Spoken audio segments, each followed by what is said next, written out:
Hey everybody, this is Cameron from Obnoxious and Anonymous. Welcome to the Twin Peaks Thought of the Day for Friday, May 19th, 2017. We are officially 2 days away from the premiere of Season 3 of Twin Peaks, or Twin Peaks The Return. And so I began thinking today, what did I want today's video to be like? And I finally came to the realization that this tonight's video really should be about all of us, not just the fans of Twin Peaks, but obviously you guys who have been fans of this podcast for the last few years. And so I'm opening up this podcast tonight. So if any of you watching live want to come in, all you have to do is just email me at, oh, hang on a second. I'm getting some feedback here. Hang on a second. That is very inconvenient. I hate when that stuff happens. Anyway, please email me at obnoxiousandanonymous@hotmail.com and let us know you are interested in being on the podcast tonight, and I will send you the link, and in you'll be. Not sure how many people are wanting to come in, so I'm not sure if you'll be on the whole podcast, but if we don't have that many people, obviously you'll be on as long as you want to be on. So anyway, tonight starting, we have Frank and we have Hal, and I'm sure you've seen both of them in the chat for the last few days. And as we've been doing this countdown over the last 7 days, it feels like the Fire Walk With Me script I read last night, the countdown, the last 7 days of Laura Palmer. This is the last 7 days before our world of Twin Peaks completely changes for the better or for the worse. I don't know. That was quite a marathon last night, Cameron. I applaud you. I can't believe. I mean, people didn't believe I was going to do the whole script. And it took almost 4 hours. But yes, I read the whole dang thing. And a lot of people were shocked and surprised at just how much not only was cut out of it, but how much that we still have not seen from the missing pieces. It's very clear that Lynch was very selective about what he wanted to show us, because there still is a lot missing. So anyway, so Frank, Hal, thank you so much for joining me. I really appreciate it. My pleasure. Thanks for asking. Thanks for accepting, brother. Yeah. Let's start. Hal, let's start with you. Season 3 is starting in 2 days. Where are you right now emotionally? I'm excited. Like you, I had kind of the ups and downs roller coaster. There was a moment there just about synced up when you had your bad day where I was just going, oh man, what if this sucks? And then I had a dream, believe it or not. I know that sounds cliche when you're talking Twin Peaks, but I did have a dream where I was watching the new opening sequence for season 3. And it was kind of like a variation on the mill thing, but it was like all these gears and stuff turning. And I was thinking to myself, oh, this sucks, man. I hate this. So hopefully that was just some subliminal thing that I got out of my system, because I honestly couldn't be more excited. And the more I think about it, the more I don't think they're going to mess it up. I think it's going to be brilliant. So I cannot wait till Sunday night. This opening 2 hours must be really good and kind of self-contained. If they're showing it at tonight at the world premiere at a theater in LA, then they're going to show it at the Cannes Film Festival. So even though it's an 18-hour movie, I mean, there has to be a reason why they're premiering the 2 hours instead of the whole 4 hours that we're going to get on Sunday.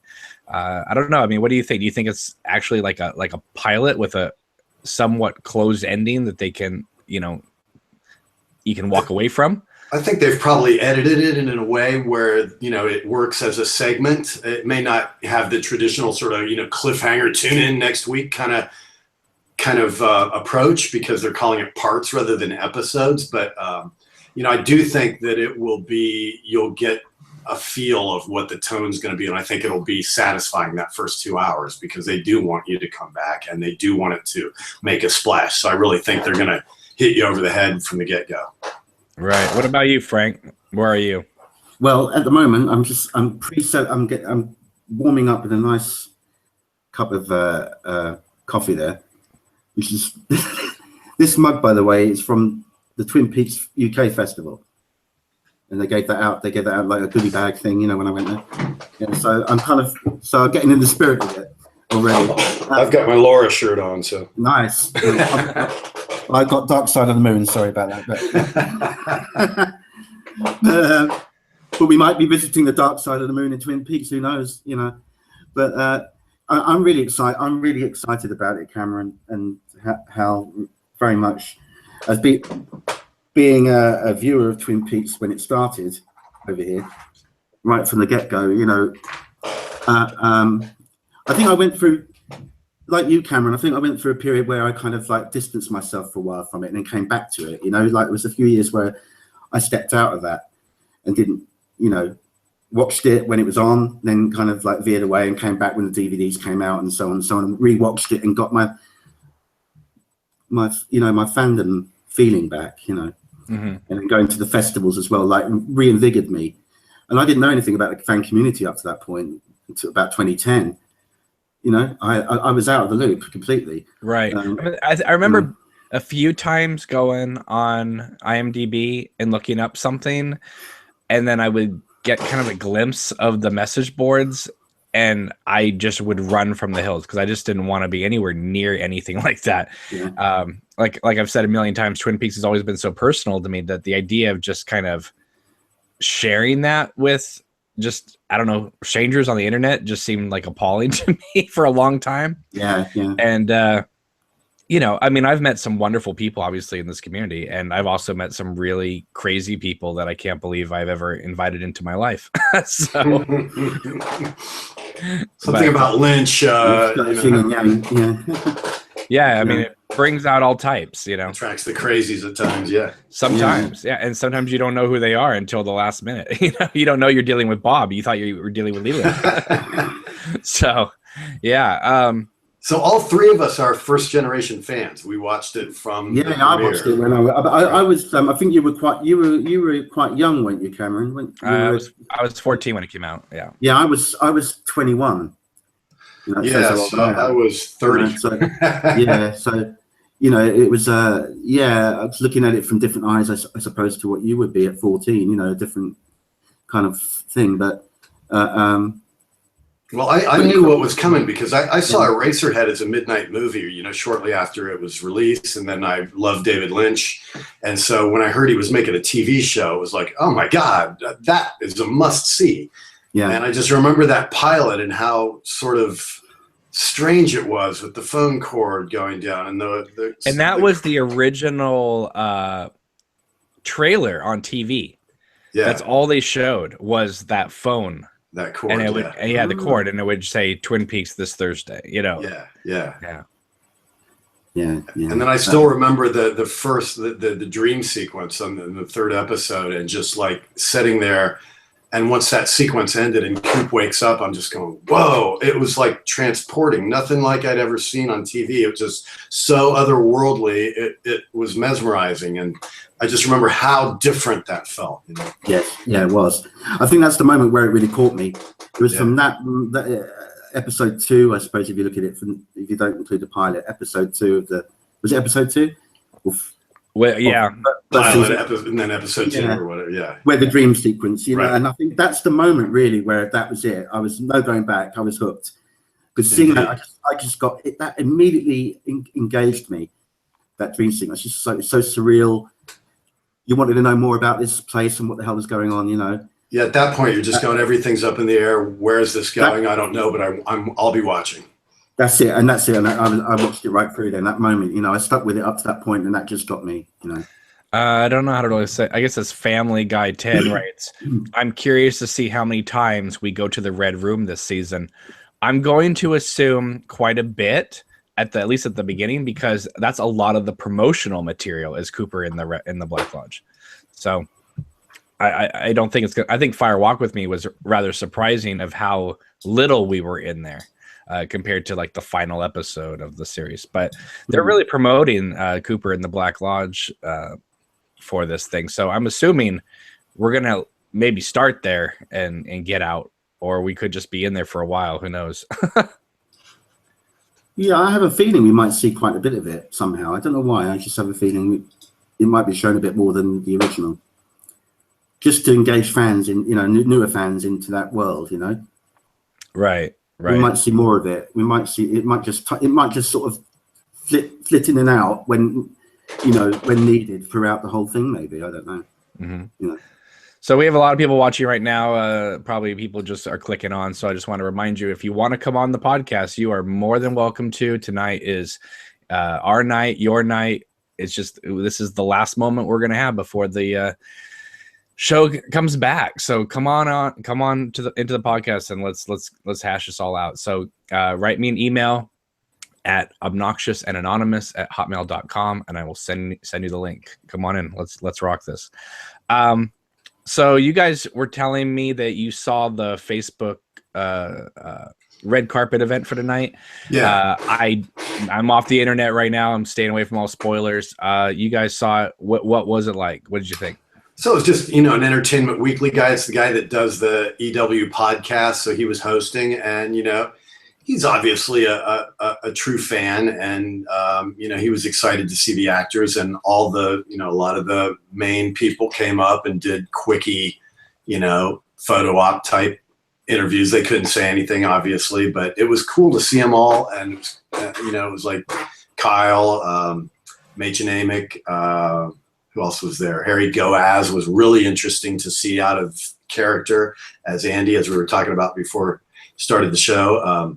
He didn't really do that many interviews at the time, and so that was the first time I'd ever seen him out of character. He's got kind of a full beard and same Andy voice, but kind of a whole different personality. A real thoughtful guy. I really liked seeing him. So it was entertaining. Do you think he's going to be a clown again in this new show, or do you think Andy's going to be more mature?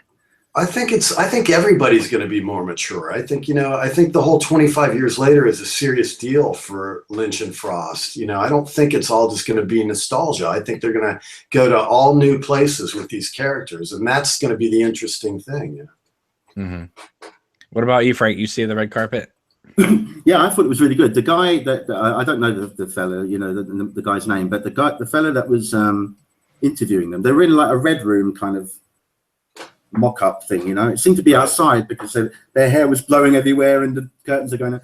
So I think they were probably just outside, on the boardwalk or something. I don't know, but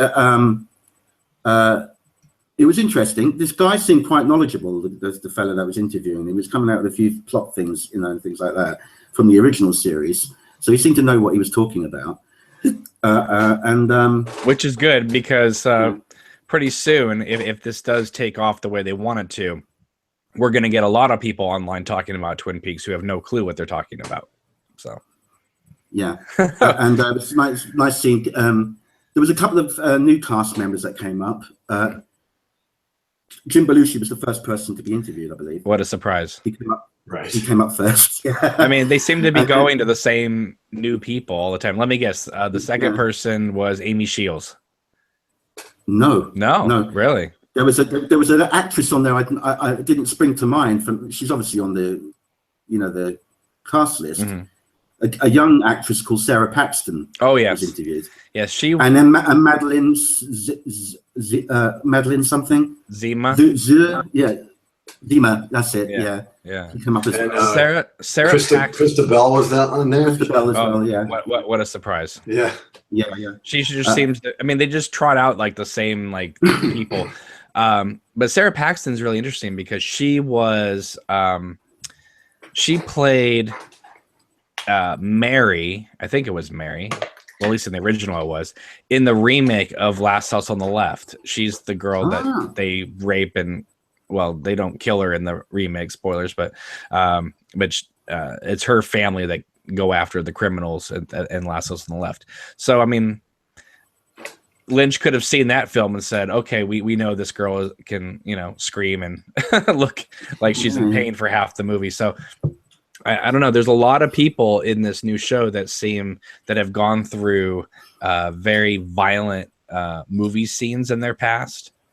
And I'm curious to see if Lynch is gonna bring that into this new show, or if he's just saying, well, if they can hit that emotion, they can hit this emotion over here. I mean, who knows? But yeah, I really hope that Jennifer Jason Leigh gets something real to play as opposed to just a walk-on part. So, because if you watch things like Last Exit to Brooklyn, or other movies like that Jennifer Jason Leigh has made, Lynch could do whatever he wanted to her, and she would be thrilled, So, I mean, in fact, Jennifer Jason Leigh probably would have kicked up Patricia Arquette's role in Lost Highway up a few more notches. So, Agreed. yeah. So, not that she was bad, but you know what I mean. Jennifer Jason Leigh always goes that extra mile. She does, yeah. Yeah, I mean, even if you look at the Hateful Eight, the uglier and nastier she looks in that movie, Right. the happier she seems as an actress. It's like a blood bukkake in Hateful They like Eight. that. It's give them some meat to bite into, you know, as an actor. The more, you know, if you've got more emotional depth to you as a character, the actor gets so much out of it. Right. You just play like a Billy Two Shoes, straight laced down the middle. Mhm. Most actors don't like doing that. It's boring to them. You know, they want to be the villain, or you know. But Right. there's more layers to that. There's more, you know, mystery to that, and different sides to those characters that they can get into. You know. Well, something we've been talking about all week on this show is Donna coming back? I mean, obviously we have no confirmation, but it would seem weird to have James Hurley back and not have Donna there at some point. Yeah. Considering you know, their relationship was so, you know, integral to the series, you know. She's obviously one of many that you know, that's one of the mysteries of season 3 is how are they going to address Donna? How are they going to address Bob? How are they going to address, you know, Michael J. Anderson? How are they going to address that stuff? And you can't bring back the whole notion of Laura Palmer if you're going to eliminate her best friend.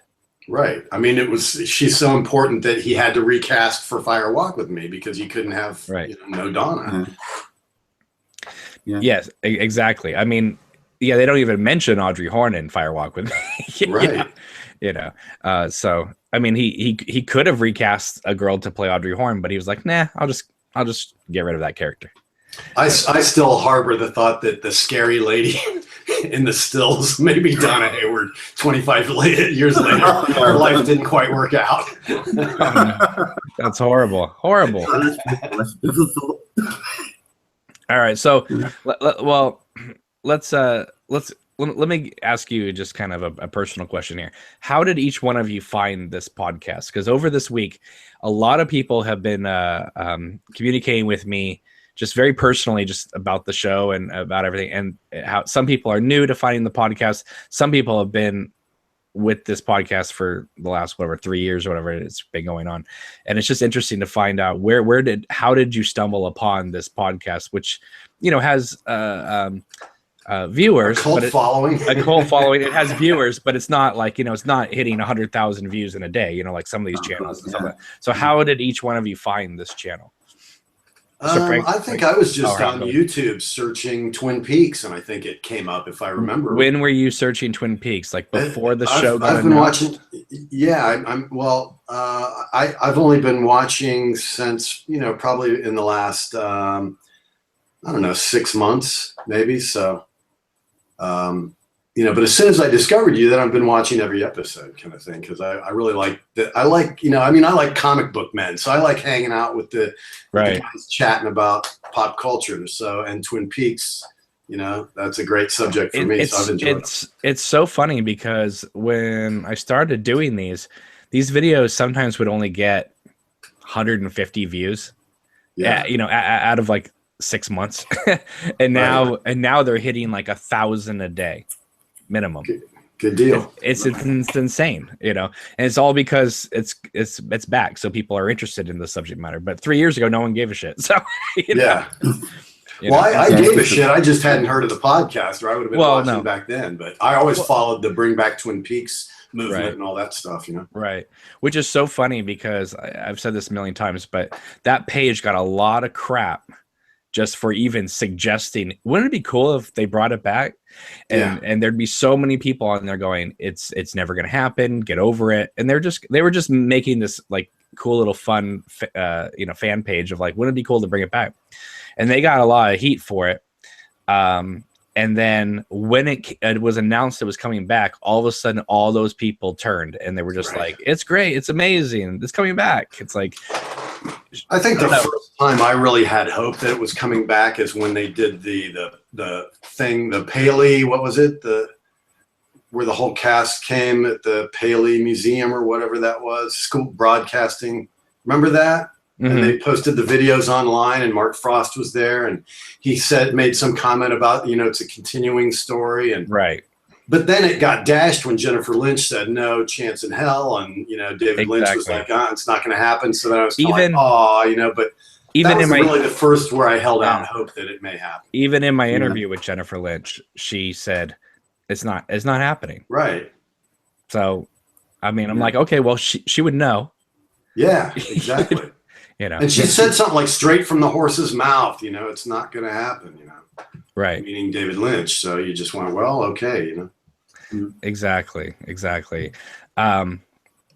Yeah, it was shocking that I never thought in a million years that this was ever going to come back. No.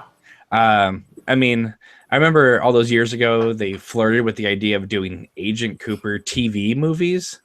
Yeah. And I remember thinking, you can't do that because he's not out of the lodge. Right. And I don't want to see a show just start up and pretend that didn't happen. Right. I always thought there might be a comic book, because I'm into comics and graphic novels and stuff. So I always thought there'd be some sort of comic book someday. And there was going to novel. Yeah. There was going to be. And then Lynch said no. So happily. Exactly. So yeah. You put a kibosh on it. Frank, what about you? How did you discover it? Well, over about I've kind of been watching a bit more. I haven't watched you right from the beginning, or anything like that. But I kind of discovered you over a period of time, maybe over about the last 12 months. And I've only maybe the last 6 months, as Hal said, been watching you much more, and be more interested. I'm not really a commentator on there, I'm not really one for that, putting comments down. Right. Because I don't want to say anything that might be construed, or you know what I mean. I'm not one. That's why I don't go into forums. I got fed up with all that crap, because it got very toxic. Oh yeah, it's horrible. I'm talking about and it got very volatile at the time. Around the time, that's why I stepped out of it at fandom for a long time. Around about the time that Twin Peaks was announced as coming back. And Lynch was on board. And next minute, when he wasn't on board, people were saying he should be dead. There was an awful amount of toxicness on pages and groups and all this. And I thought, and I was hearing this and I was hearing that, and I thought, oh man, I want to get out of this. I've had enough of this. Give me a headache. I had a fucking enough of it. Sorry, I probably shouldn't have said that. No, it's fine. That word. No. But it was just a crazy time. So therefore, I didn't really bother with any of it. I closed all the groups I was a member of, and all that, and just stepped away from it. Went to the festivals once a year over here, met up with people then, had a lovely time, reminisced, enjoyed it. Watch the DVDs now and again. Do my own little podcast that's right under the radar. No one ever bloody listens to it, but I've been doing that for 5 or 6 years. That kind of thing, and I just stayed under the right the thing. Do you know what I mean? But I've been watching you more regularly now, because the interest is coming back and stuff like that. So I'm interested to see other people's points of view. Well, it's been super fun this week, having different people on every night and just kind of doing this whole countdown thing. And it's kind of a bummer that schedules sometimes don't link up, because there would be even more cooler people on throughout the week as well. Hey, can I just say one thing, since James isn't with us tonight? Oh God, no. Animal life. Oh Jesus. Go an evening without that. It had to be done. I thought you were going to get away with it. Yeah. Well, a little. James is somebody. There are people who've seen most of these podcasts. He's somebody that once he gets kind of a hook into something, he just rides it out. Right. And the moment he saw the animal life thing, he's latched onto it, and it's just been his thing ever since. Yeah. There are certain things that James will talk about all the time. Exorcist 2 is another one, always comes up, and things like that. So it's funny, because if you go back to those early podcasts and the ones that I did with James, and he's still on the channel as well, but he was around a lot, and so he was on a lot of them. I mean, we didn't. There was nothing really to talk about in regards to this show because it was over. So we were just babbling about the show, talking about this, talking about that, and we would just go on these like riffs of, you know, tangents they could have gone on or should have gone on, or what would be cool if they ever brought it back and that type of thing. And they were just so surreal and outlandish, some of these things, and they're a lot of fun to listen to. And then once and then I always thought, like, well, that's probably going to be it, because I mean, we've exhausted this for 30 episodes.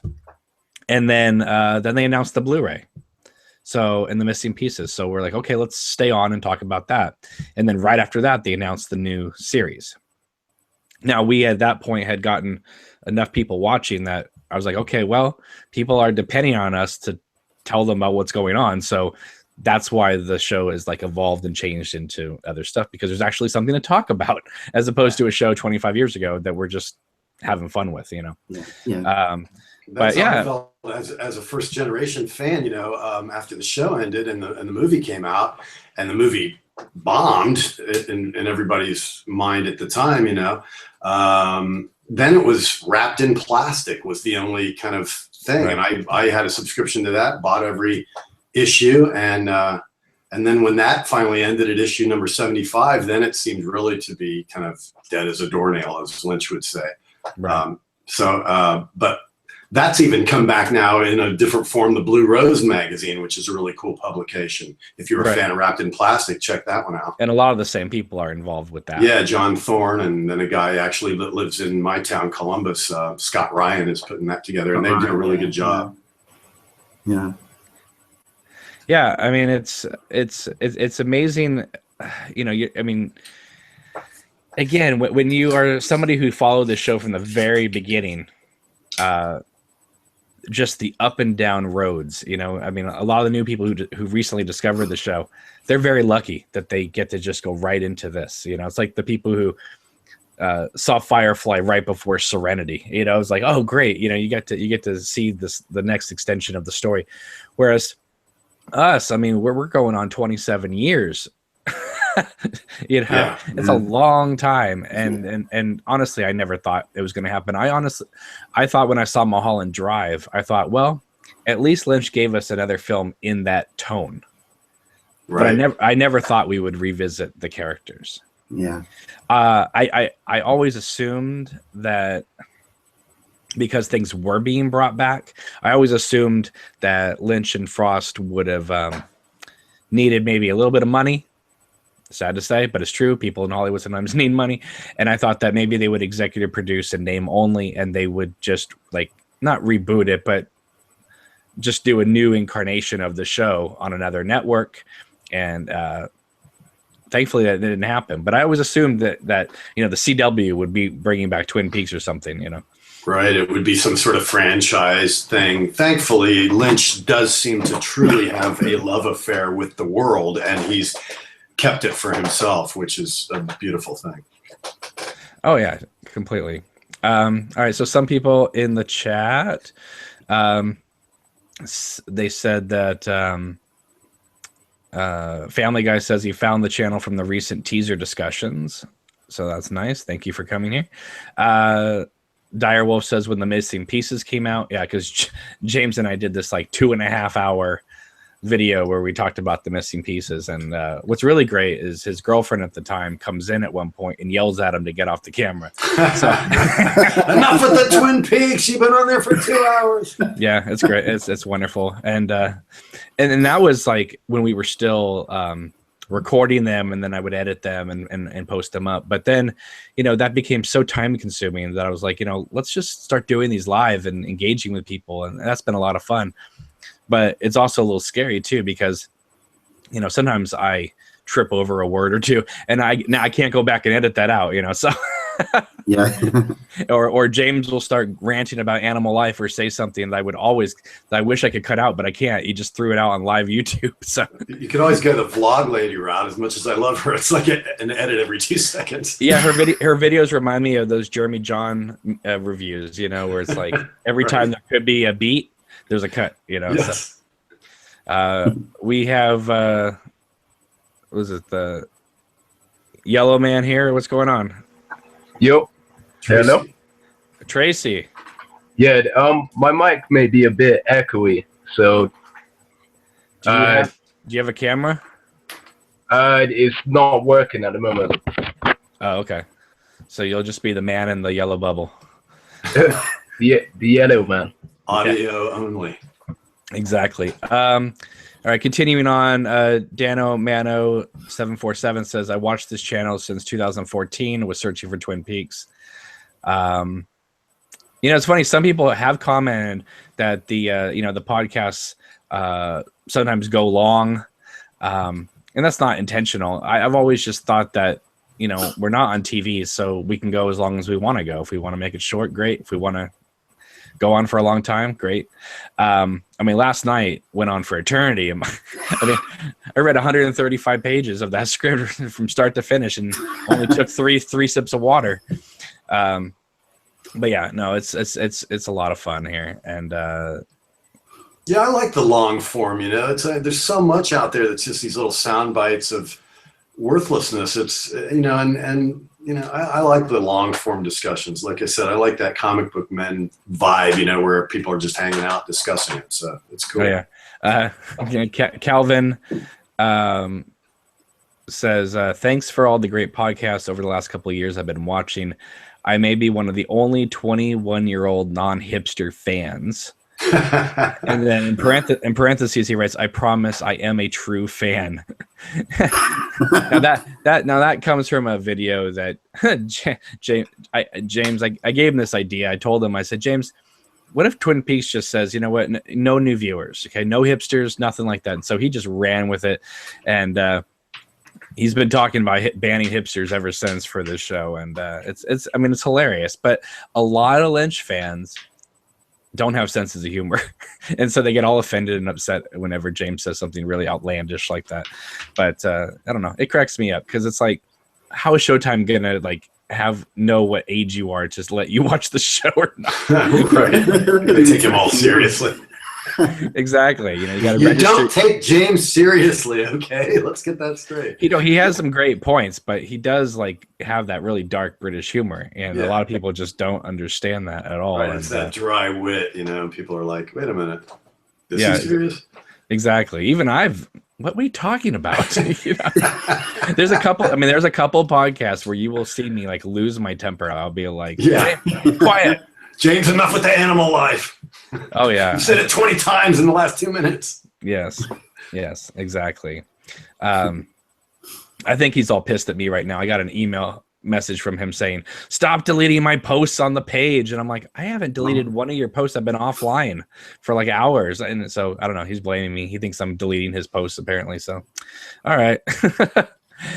William TIPQ writes, I listened to your 3-hour Fire Walk With Me script a while ago. That got me thinking. That's all it says. Oh, what? Thinking about what? I don't know. thinking about why Cameron was a nutcase and read the whole script last night. Well, the reason for that is because Lynch says that Fire Walk With Me is really important. And so I thought, forget about the movie, forget about the missing pieces. Let's read the whole thing, and let's see what's important about this. And I still wish you would have tried to imitate the voices more, Cameron. Well, do Irene at Hap's Diner and yeah, Irene. Yeah. Who's that towhead? Those drugs are legal. Yeah. I gotta tell you, by the time I got to the end, I was getting a little tired. I was like, all right, I can't keep James and Laura and all, but I think I got Gordon Cole pretty good at the beginning. So Oregon. Exactly. That's an easy one. Yeah, exactly. Plus, you have the hearing aids already in place. Oh, Lizard King says, I thought you were going to permanently ban James a few podcasts ago. Actually, that's happened a few times. Actually, he keeps coming back. Never quite works out. No, there was one video I did where I'm like, he's not coming back. I swear, he's not coming back, and he doesn't come back for a month, and then finally I took him out of YouTube jail, and he was behaving himself for a while. So, Let's see. Family Guy says, I asked the question about Fire Walk with Me last night. How did Leland get his wound that Bob healed? You guys want to take it? Ooh, How did Leland get his wound that Bob healed? How did he get a wound? He had a wound was in, he? in the side, or maybe it was when he was bashing his head in the police station. Are you No, talking no. about? In Fire You're Walk talking with Me. about what? Oh, in Fire Walk. You know, when Bob and the that's Black right. Lodge Yeah, takes the wound out of Leland's side and Yeah. throws the blood down. I honestly think it came from a section of the murder that they had trimmed out. Didn't Laura hit Leland during Maybe. that scene? Maybe. Yeah, because I remember seeing, like, just in the flashes, I think she went to defend herself. Yeah. And I'm not sure if that was what it Do you was. think it could be something similar to what happened to Cooper in the lodge when he started bleeding? You know. Well, that bleeding was from the being shot by Wyndham Earl. Yeah, yeah. I just wondered if there was any connection with that at all. That sort of thing occurs there. You know, when they go in. I don't know. All right, let me ask you this: do you guys think that maybe not the actor, but do you think the name Wyndham Earl will come up at all in this new series? Yeah, I hope so. I hope they address those things. I hope they don't just ignore all those plots. You know, I mean, you know, if we never see Little Nicky again, I'm not going to be disappointed. But Wyndham Earl, yes, you know, you've got to address that. That's part of Cooper's whole background. You know. Right. I mean, in fact, the first time I saw Fire Walk with Me, and Leland's in the car with Laura, and the one-armed man, you know, drives up to them and starts yelling about the corn, and it's him, it's your father, and all that stuff. Mm-hmm. The first time we see that truck just zooming towards them from behind, You thought it was Wyndham Earl? I did. I perked up in my theater seat thinking it was Wyndham Earl, because I remembered the last time we saw Wyndham Earl, besides in the Black Lodge, was him in Pete's truck. And I completely forgot about that. Obviously, Pete's truck is a different color. But when that truck is speeding towards them, I was thinking, well, theoretically, Wyndham Earl is already in town. Maybe it was Wyndham Earl in disguise. Oh no! Yeah. But I thought, wow, that would be a way to bring in Wyndham Earl. If Wyndham Earl's like tailgating the Palmers, and then he's hightailing into the woods or something like that, you know? Yeah, that'd be quite good. Yeah. I thought that would have been kind of a cool way of doing it. Let's see. William says, do you think old unused footage that wasn't in the missing pieces will be used? I doubt it. The only thing that might be used, if they even go this way, would be like outtakes of Frank Silva. Yeah. That's the only thing I can think of for the mirror stuff. Reminds me now, when you were reading the script, Cameron, were there any scenes shot with Frank Silva that we haven't seen? There's a lot of audio that wasn't used. Ah, right. There's a lot of stuff of Bob talking that never got used, which, I mean, I understand, but there were a few moments where maybe it could have worked. Yeah. Yeah. I'm still secretly holding out hope for David Bowie. He made those music videos before he died. That's exactly right, and he looked damn good in them too, and he seemed to be able to have the energy to do them. And I mean, you know, people will go, well, why wouldn't they promote that? Because it would be beautiful as a surprise, and it would be so perfect, you know. So I want to address this real quick. Ross Fisher just brought this up. He said that Red Letter Media did a video on Fire Walk with Me today. If you guys have not seen Red Letter Media's review of Fire Walk with Me that just dropped today, check it out. You guys know who Red Letter Media is? No. They became famous for doing these reviews on the Star Wars prequels called Mr. Plinkett, and they do like really funny but in-depth analysis on newer films, sometimes older films. But they tackled Fire Walk with Me today, and it's great. It's as a lot of the talking points they say are things that I've been saying for years on this channel. So, and is it Red Letter Media? Yeah, and one of the big things they bring up at the beginning, thank you so much, Red Letter Media, is they address the fact that Lynch did not leave season 2 to make Wild at Heart, which is something I made a big deal about, I think 2 days ago. So, Yeah. and then here they are saying the same thing, and they're I mean, they get 300,000 views a day on their videos, so more people will see them than this. But I'm just so happy that there are people out there besides me who actually remember history correctly. Yes. You know, and are not making things up. New York Times. I couldn't believe that article the other day talking about, oh yeah, Lynch left to make Wild at Heart, and it's like, don't lie to people. But these are the people that are just not doing research, and they don't know the history. It's because they're hipsters. No. But I mean, someone the other day reminded me of something that I had completely forgotten about, which was Coop. Yeah, citizens opposing the offing of peaks. I remembered that, but for some reason, it just completely, flew out of my mind. But I remember that was I've got original stuff from Coop.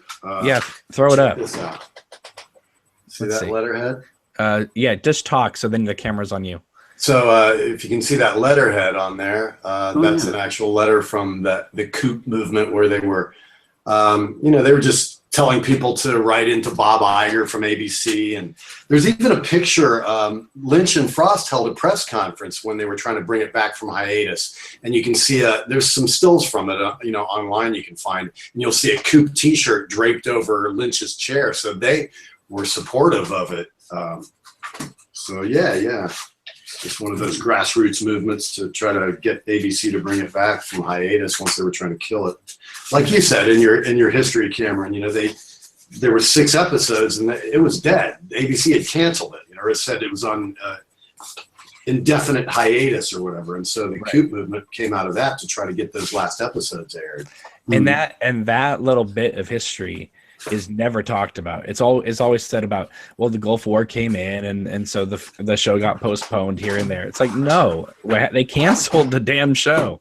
Yeah. And then a month people were sending Bob Iger like cans of creamed corn, and one person sent him a log like with a note nailed to it and stuff, so that it was very creative. Yeah. It just, it's amazing how like there are certain things that you don't remember, and all of a sudden, whoosh, it just all floods back, and you go, "Oh my God, I remember every single one of that." Yeah. I remember my mom wanting to get me the trading cards. Check it out. And because the Marti Diner has them up on their wall, and my mom called to order them. Let me see them. Oh yeah, there they are. Trading cards. The Stars one. Yeah, the Stars trading cards. Yeah. And I kept this scrapbook, man, when it was like brand new. I've got this whole scrapbook I used to cut out the articles from USA Today and stuff like that. So I've got some good archives. Oh yeah, me too. But I remember my mom called about getting the cards, and they said to her, "Yeah, we discontinued them because nobody bought them." Yeah. So my mom couldn't even buy them for me. There was even chase cards where they'd autographed them and stuff. So every once in a while, you could get a pack with an autograph in it. Yeah, it's pretty amazing stuff here. It is. Check this poster out. Have you guys ever seen this one? ABC gave this away. They just ran it. I think it was like one time they said, write in and we'll send you a poster. And my friends saw it and knew I was a huge Twin Peaks fan, and they got it for me. I didn't even see the promo, but I've had that all these years. It's cool. That's nice. Wow, I've never even seen that. Yeah. ABC. Wow, that's pretty great. Yeah. Yeah, it's funny revisiting this show again. Something that I didn't really notice a lot when I was younger, but now when you look at it, when you watch the pilot and you obviously watch the the ending they shot for the extended version of the pilot, which became Cooper's dream, Cheryl Lee, it's her natural hair, right? Right. And then obviously for Madeline, they had a wig, and then when they would do Laura in the Black Lodge later, it was a wig, and then when you see her in Fire Walk with Me, it's like another wig. But then when you compare that to like how she looked in the pilot, it's like, wow, they really went with like the Tammy Wynette like big hair in Fire Walk with Me. And what's great about Lynch is that you never think about that until you start seeing the Sheryl Lee pictures like back to back, and then you start going, oh my god, like the hair does not match at all. Yeah. And scene to scene, it's quite amazing. Audrey's hair changed a lot too, from the pilot to then the series, and then when she went with the slick back corporate look for a while. Right. Yeah. Right. Well, that's obviously because there was like 2 months in between the pilot and the show being picked up. So, right. But what's weird is that nobody ever like calls it out. Like I've seen the show so many times with so many people, and nobody ever goes, "Who's that girl?" Like they just for some reason connect it to Audrey in the pilot, even though she looks incredibly different. She does look very different. Yeah. You know, so she matures. You know, her transition. You know, throughout the series, she really matures, doesn't she? Her character changes, wearing like power suit type things. Exactly. I mean, she looks so different within a year than what she did in the pilot. I mean, it's just incredible change. The hair, that she looks more mature, everything, you know. Stuart wants to know, how am I watching the episodes? Am I having a Twin Peaks party, or am I just watching it and concentrating for 4 hours? Yes, that's what I'm going to be doing. Nobody is allowed to talk in this house. I wish I would have taken the next day off work. I think I'm going to have to watch hours 1 and 2, and then the next night 3 and 4, and just stay the hell off the internet and try not to get spoiled. But yeah, I'm off the internet tonight, and it's Friday. Yeah, probably a good plan. Because I guarantee you by tomorrow morning, something's going to be on Reddit from that premiere. Yeah. Some good news over here, though, for UK viewers. Probably some people are aware of it, but originally we weren't going to get 3 and 4, you know, back to back. You know, hours 3 and 4. Right, because only on Showtime streaming we're doing that. But now they are going to do it on Sky Atlantic over here. They're going to show it back to back. That's great. Good deal. Yeah, so you don't so thankfully, you know, anyone that can actually stay up that long, Insomniacs, you know, probably be. Yeah, it's on until like I think the first at the same time, you know. 1. Yeah. So we're going to get the 4 hours, the same as you, but over here, obviously, the time difference is going to be like 4 or 5 in the morning when it finishes or something. Oh wow! Well, you'll just have to go to bed earlier and wake up for it. It's going to kill people. But the nice thing is, at least it's being shown simultaneously with you guys, so that means anyone that can see it at that time will not, you know, won't get any spoilers. Yeah. You know, I was wondering, like, should I do a podcast like late tonight? Because I've been doing them around 7 o'clock my time, and I thought I might as well, because I have to get used to staying up late now. Because I mean, Sunday's gonna, I don't know if it's gonna drop 6 p.m. my time when it plays 9 p.m. Eastern. Because sometimes they do that, like HBO's streaming for Game of Thrones will drop at like 6 p.m. Or if they're going to make me wait till 9. If they're going to make me wait till 9, it's going to be from 9 till 1 o'clock in the morning. Yeah. It seems like, though, based on what Frank just said, that they really want a simultaneous thing worldwide, hopefully. So aren't you a little surprised, though, that they're not doing a theatrical presentation? Yeah. I mean, they do that for some shows. Yeah, where they do like a one night only. Yeah, but maybe Showtime just wants that exclusivity, you know. I know, but I mean, if Showtime did it, think how much money they'd make. Yeah, like one of those Fathom events. Oh yeah, yeah. Especially if with the Lynch introduction or a Q&A with Kyle or Q&A afterwards. Yeah. Oh my God, they'd be rolling in the dough. Yeah. But it looks like we're going to get the 4, the same as you, and that's a good thing, because it was up in the air for a long time. We had no idea whether we were going to get that. We thought we'd have to wait, right, a week or two to get 3 and 4. Adamo says Sherilyn Fenn was a no-show at the world premiere tonight. She I didn't wasn't know on that. she wasn't on the red carpet, but that doesn't mean she was a no-show because Lynch was there and he wasn't on the red carpet for that streaming Right. cast or whatever. But. Yeah, I don't think they obviously didn't interview everyone that was there at the red carpet. They only had a certain amount of time. There must have been loads of people there, you know. Right. Yeah. I agree with William. He said no more sleeping. Yeah. That's no sleeping until September. Well, no, I don't know about that, but there'll be no sleeping for that first night. Oh no, Yeah, that's for sure. And a lot of you guys are new watching, so if you guys want to come on the podcast, tonight is the night we're doing it. Just send an email to obnoxiousanonymous@hotmail.com. I will send you the link. Come on in, join the party.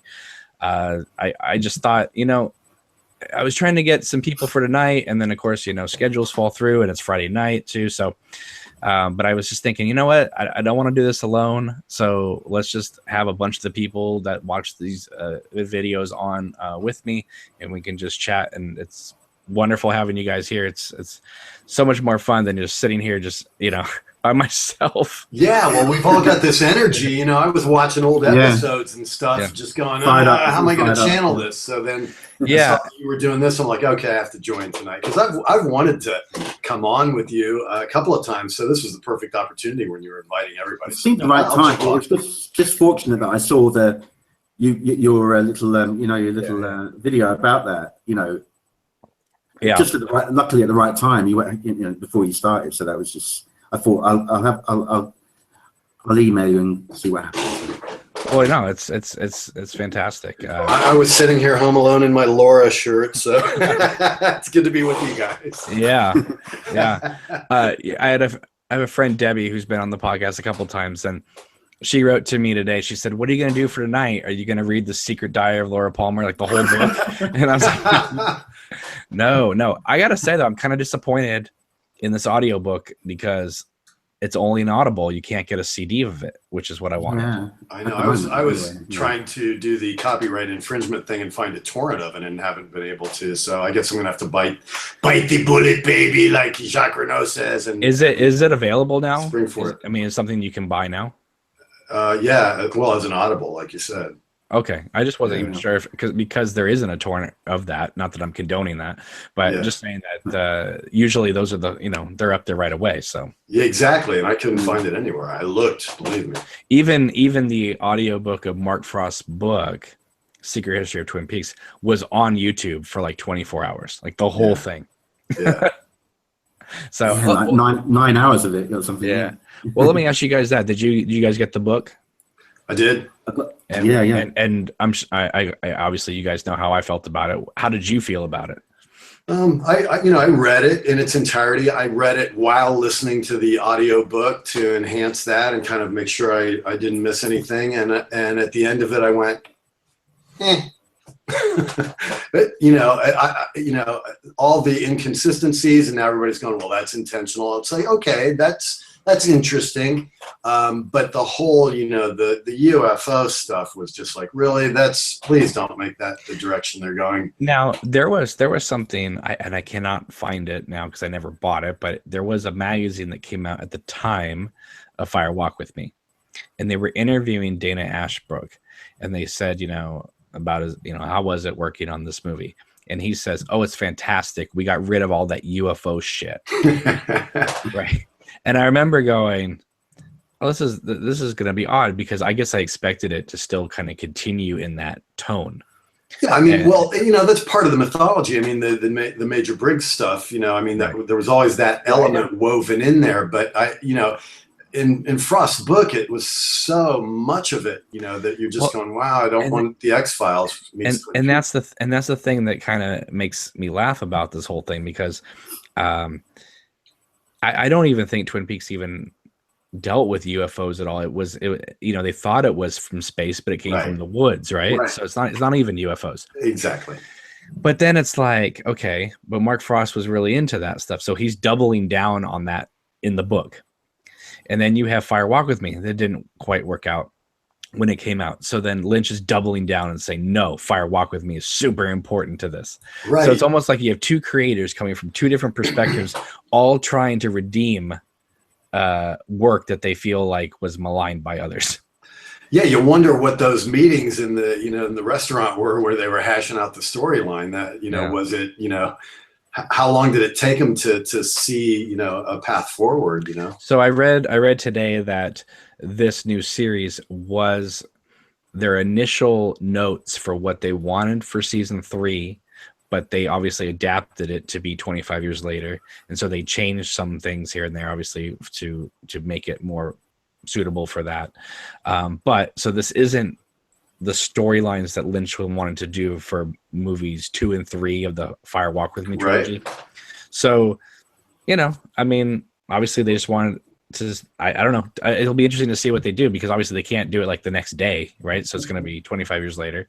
Wasn't there some talk initially for season 3 where they were going to come back and it would be the same actors but playing different characters? Wasn't there some talk like that? And that seems to be like some sort of thing with the book, or there was things are slightly changed, or I just remember hearing that stuff. It was so vague at the time. Yeah, really if they come back and do that, like season 6 of Lost, I don't know if the fans will really go along with that. No. They'll be like, this is cool, but it's not the same. This is not cool. Right. And Lost already did that, so that wouldn't be, breaking any ground there. No. In fact, I think Lost did it a little poorly. So I agree. There's a couple of ways maybe they could use the original actors as different characters. And one thing I was thinking about was there's a couple of child actors that are on the cast. Now, I'm curious about that. But what we might get, I'm not saying it will happen, but we might get a flashback sequence or something to when Leland was first abducted by Bob as a child. And would love to see a flashback Pearl Lake sequence. That would be great. So there might be a boy actor in that might be cast as a young Leland. We don't know. And remember, he was down at Pearl Lakes with his grandfather. Exactly. Who's to say the grandfather wouldn't be played by Ray Wise? Yeah, possible.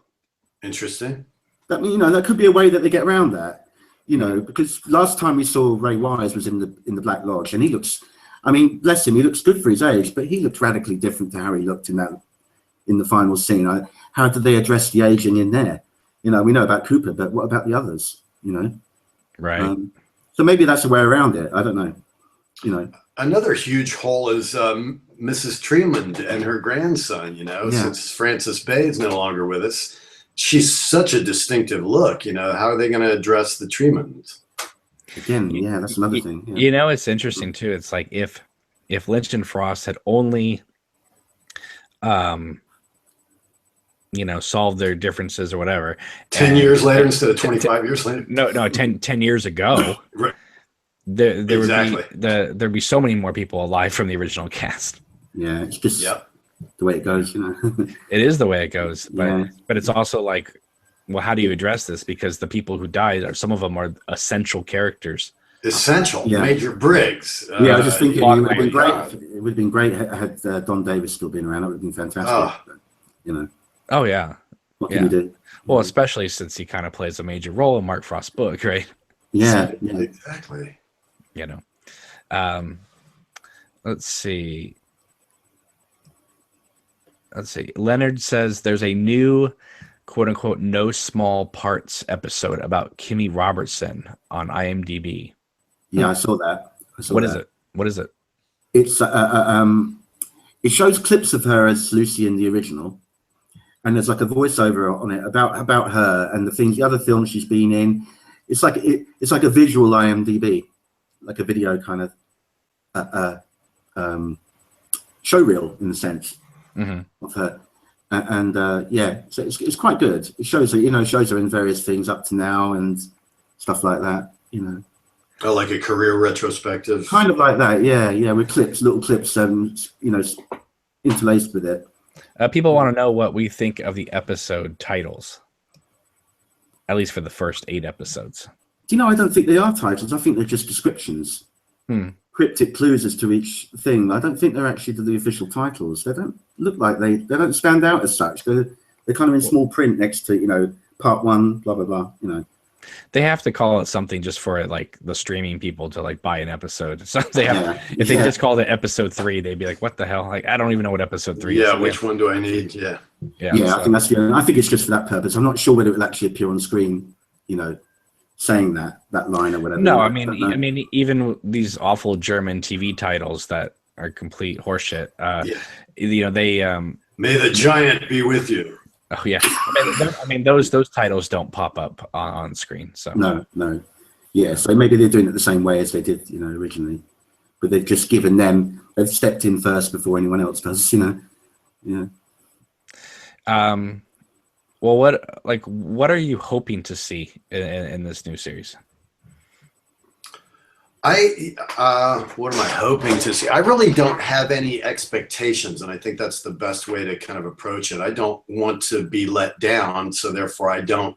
It's like wherever they want to take us, that's beautiful. But obviously, I do hope that they don't ignore the continuity to such a degree where it seems like it's separate from what we already know. Mm-hmm. But it's completely cool if they go off in places that we don't expect, and where everything's not resolved. Just like life, it's never going to be totally resolved, but you would like to know certain things like but without the actors, sometimes you're going, how's that going to work? I mean, with like the tree mobs and stuff, how are they going to address that stuff? That's what we'll come to find out. I'm sure. Well, it's like in Fire Walk with Me. I mean, they never addressed the fact that the giant's not there. Right. He just wasn't there. Yeah.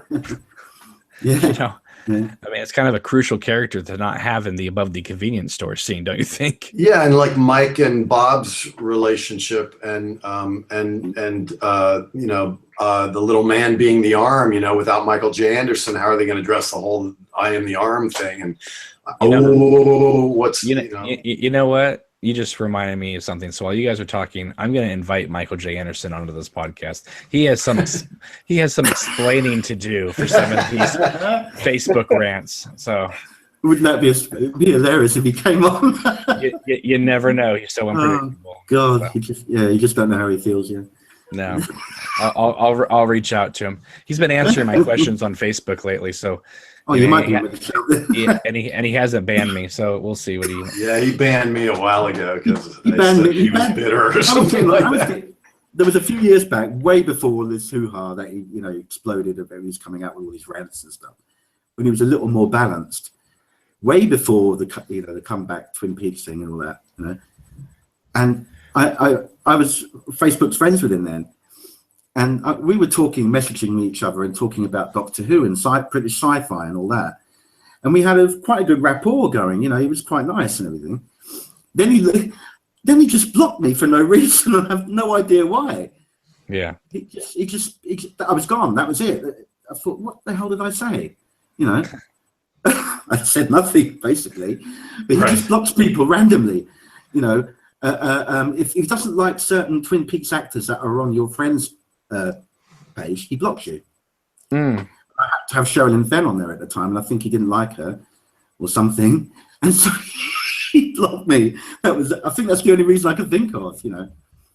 Yeah, because I still don't know to this day exactly why he did it, because we were getting on quite well. It seems that he even got to Lynch himself, because in that article where some interviewer said, what do you have to say about that line, when next time you see me, it won't be me? And he goes, that's more true than you know, because it's like, right, he ain't going to be in it, Well, now, yeah, definitely. Exactly. I mean, I remember that day because he posted that Facebook thing saying that Lynch was, the Twin Peaks was autobiographical, right? All that nonsense.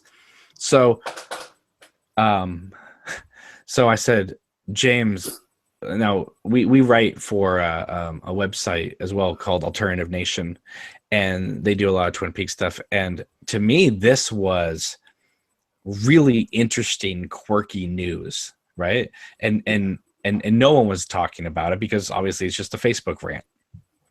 So we took that and wrote up an article about what Michael J. Anderson wrote. That article was picked up by Entertainment Tonight, Perez Hilton, TMZ, all these people. never gave us credit for it. That's how it goes. It's how it goes.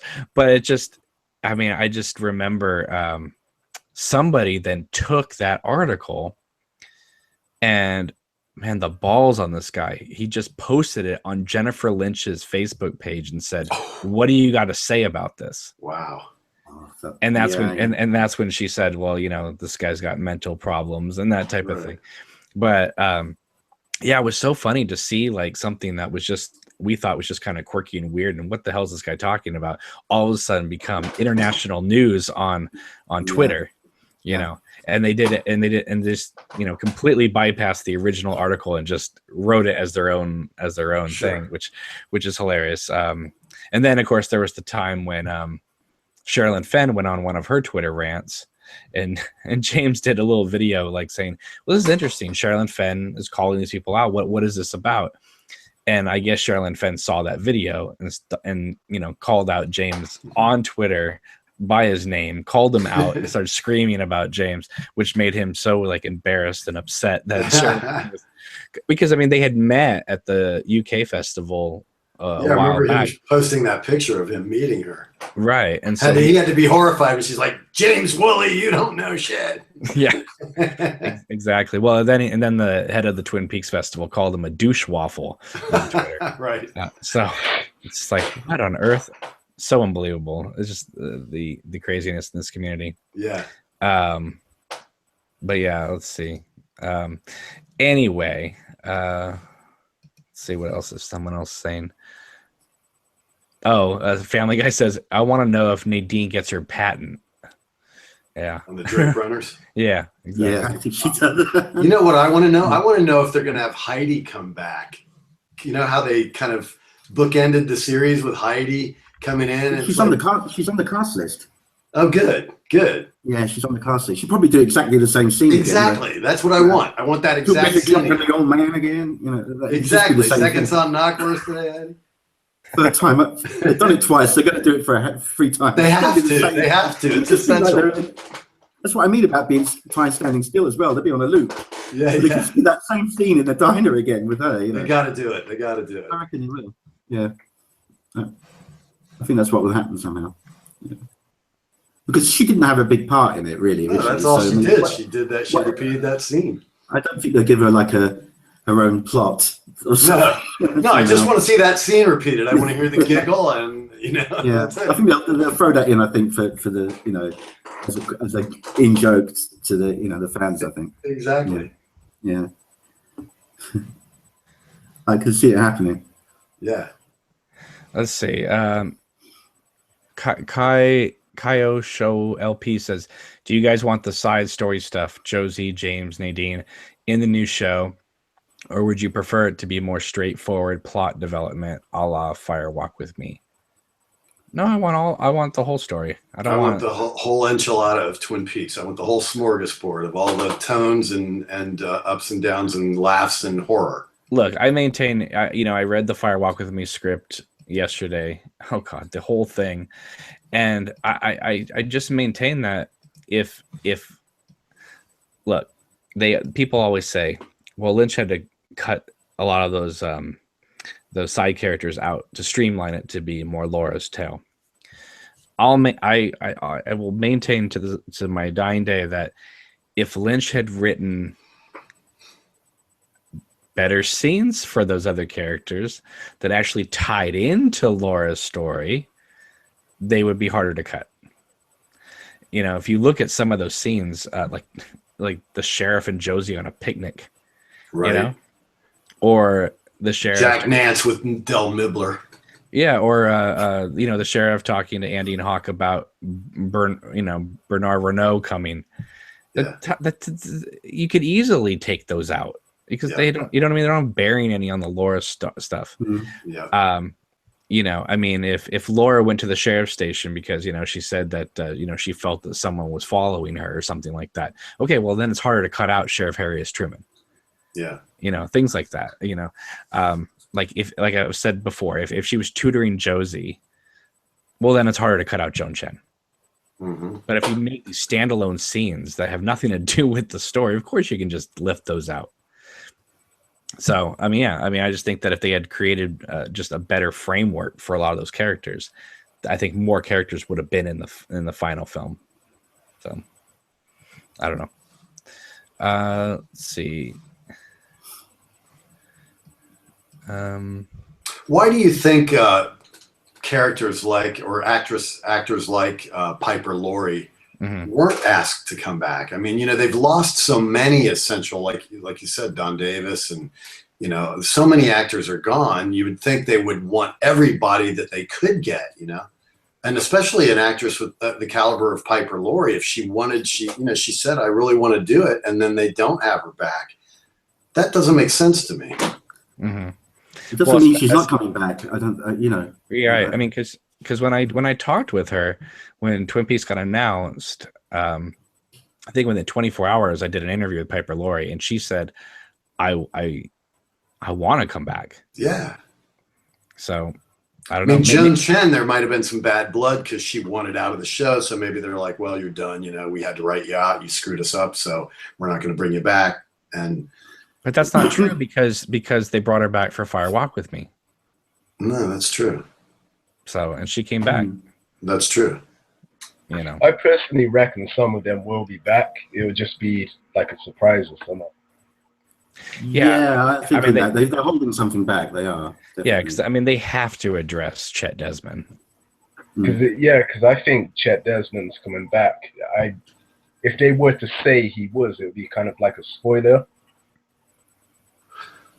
Right. So I agree. I mean, they have to hold back on certain things because otherwise it's going to ruin it. So you think that's why some names may have been omitted from the cast list just to avoid spoilers? I have a feeling. So when they come in, it will be like a surprise for the fans. That would be great. Yeah, I think so. That's the hope. But Lynch has also said that this is going to completely stand alone as well. So are they going to bring back a lot of these old tangents? I mean, we don't know. And do you reckon Billy Singh will be back as well? Probably not. But I mean, we never know. I mean, a lot of people don't take too kindly to his character, but I like this character. Someone brought up a great idea the other day. They said, everyone talks about Lucy and Andy's kid, right? Right. What if one of the kids, I mean, I doubt they would do this, but how amazing would it be if instead of just Andy and Lucy's kid, we're dealing with maybe the illegitimate kid of James and Evelyn? Wouldn't that be interesting? That's another possibility. Yeah. I mean, anything could happen. I mean, you never know. Or maybe little Nicky is an adult in the town now. I don't know. Little Nicky's hanging with Bad Coop.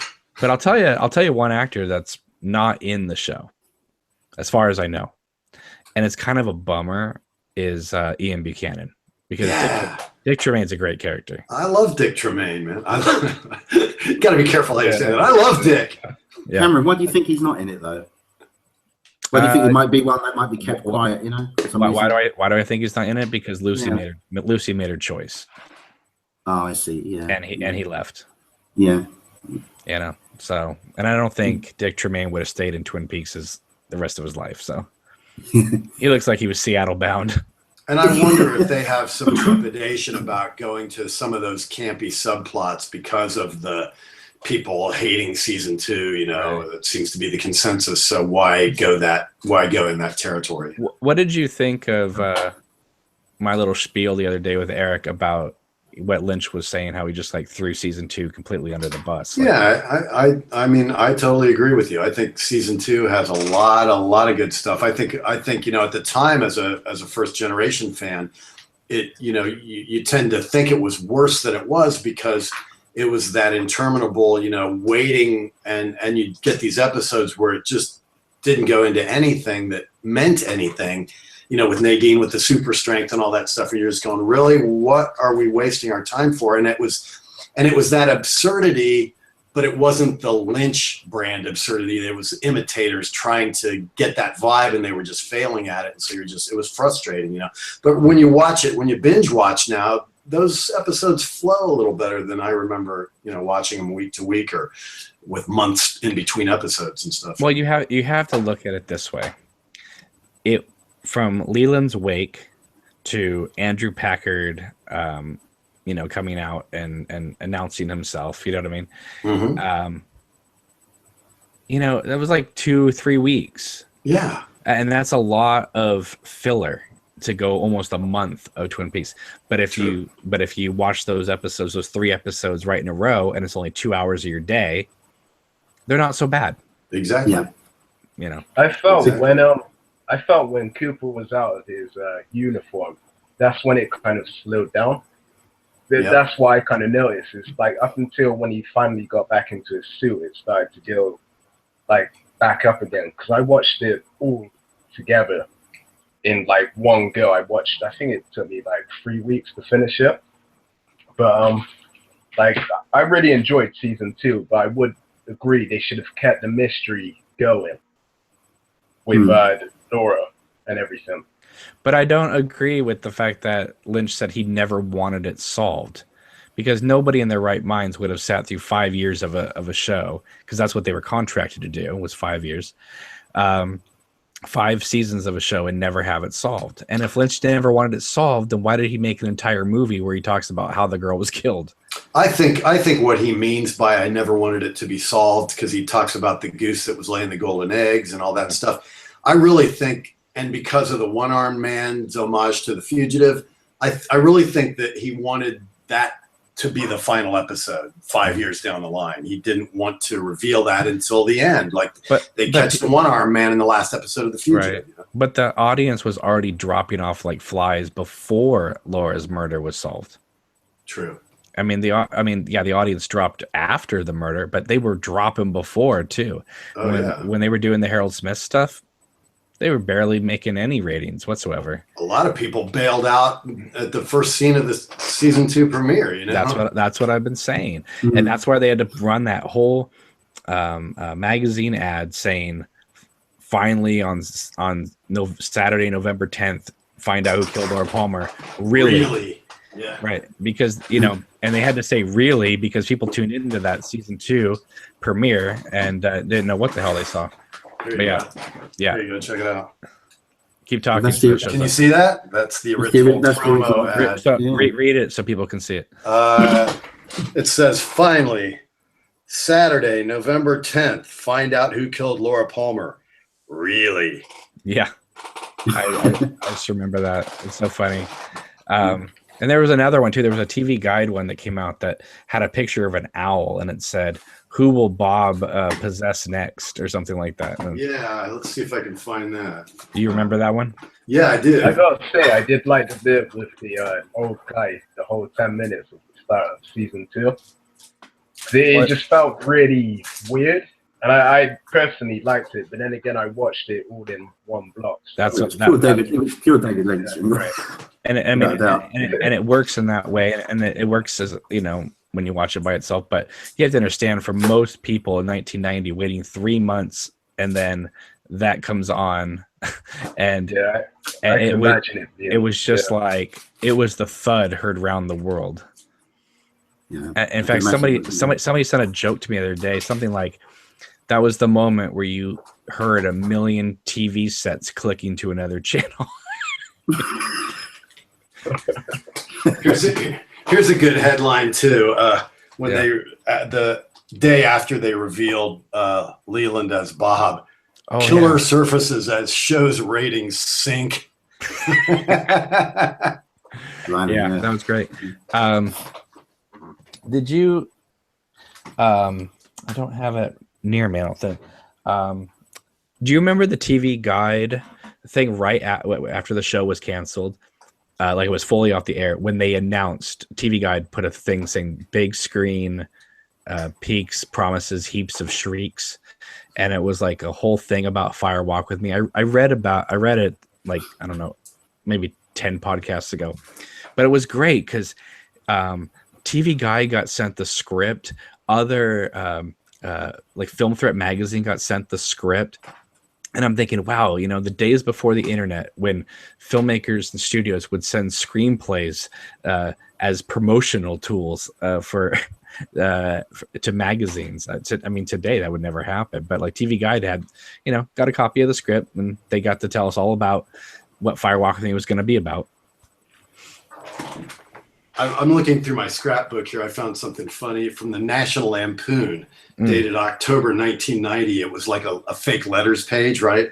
So the letter says, "Sirs, the reports of my death have been greatly exaggerated. Signed, Laura Palmer." And then underneath that it said, "Sirs, weird stuff, man." What? I mean, weird. Johnny Carson on vacation in Twin Peaks. And then, "Sirs, ho, ho, ho, ha, ha. Yes, sir. Damn good coffee. Ho, ho, ho. Ed McMahon, hot on Johnny's trail." And then the final one says, "Sirs, murdered. Hell, I died of boredom. Laura Palmer, Twin Peaks, Washington."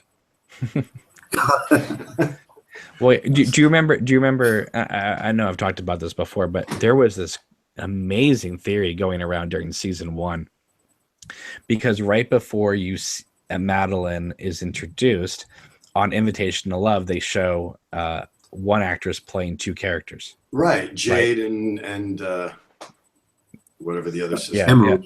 Yeah. Jade and Emerald, right. So when Shirley shows up as Madeline, a lot of people thought that Laura had killed Madeline, right? And that Laura was somehow Madeline, yeah. That Laura had assumed Madeline's character, and so she could escape her life. And that's why James was attracted to her as Madeline. And because her name was Madeline Ferguson and it tied back to Vertigo, they assumed that James would discover that Madeline Ferguson was Laura Palmer. I remember that theory, yes. It's not a bad theory. No, it's quite a good one, yeah. Yeah. I mean, but I always found it interesting that James saw Laura in Madeline, but Donna never really did, even though she's the same actress. But then again, Cheryl Lee is very, very different as Madeline Ferguson. You can't even believe that's the same actress playing Laura Palmer. Yeah, she's much more reserved, than Laura was. Not corrupted, in the same way. What you got for us, Hal? Oh, here's something blasphemous, a blasphemous headline. This is the review the next day after the series finale, all right? Mm-hmm. Twin Peaks, grade none. Like instead of A or B, none. Right. It says, let's see. Those who live by the bizarre die by the bizarre. So it was with Twin Peaks, the final 2 installments of which aired consecutively. Though it's redundant to observe that Twin Peaks is weird, it must be said because it's not possible to compare Twin Peaks to more normal fare. Too many plots and characters were left undeveloped, symptomatic of the series as a whole. Yes, Lynch had his own agenda, but viewers need something to hold on to. These episodes had intriguing, horrifying, even humorous moments, but they didn't gel as a whole. Mm. Well, it's interesting. I was going through my VHS collection from my original recordings of the broadcasts, and ABC obviously had not seen, their marketing had not seen these episodes apparently, because the night the finale aired, right before the finale of Twin Peaks, you know what aired? MacGyver. and during the MacGyver end credits, the marketing machine on ABC says, it was the show that introduced a million questions. Tonight, you will get all the answers on the finale of Twin Peaks. And we all know how that ended. Jesus. I mean, the marketing obviously had no clue what they were talking about. They hadn't seen anything. Tonight, we're going to get all the answers. I remember listen, the Madeline Ferguson death scene and Cooper in the Black Lodge at the end of the season 2. Those 2 segments are the longest 20 minutes I've ever seen in TV history. Because I remember thinking, this is the final episode of Twin Peaks, and he's just walking from room to room. And I kept looking at the clock. I'm like, okay, it's only been a minute. Okay, it's only been 30 seconds. And it's like, as we got closer to that 11 o'clock, marker, I remember thinking, oh my God, what are they going to do? What is this thing? And then when they ended it with Cooper looking in the mirror as Bob, I was like, "You sons of bitches!" What are you? That's the payoff you're giving me. No, I mean it just, you know, I gotta tell you, for a show that you take very personally and almost on a religious, spiritual level, Definitely. when you see that, it's kind of like finding out that the God you've been worshiping in your church is really Satan. It's like, oh my God, you know what I mean? You're just like, how can I go on with my life if this is what we're left with? It was very compelling, though, that last 20 minutes. You could feel that. You could feel something really.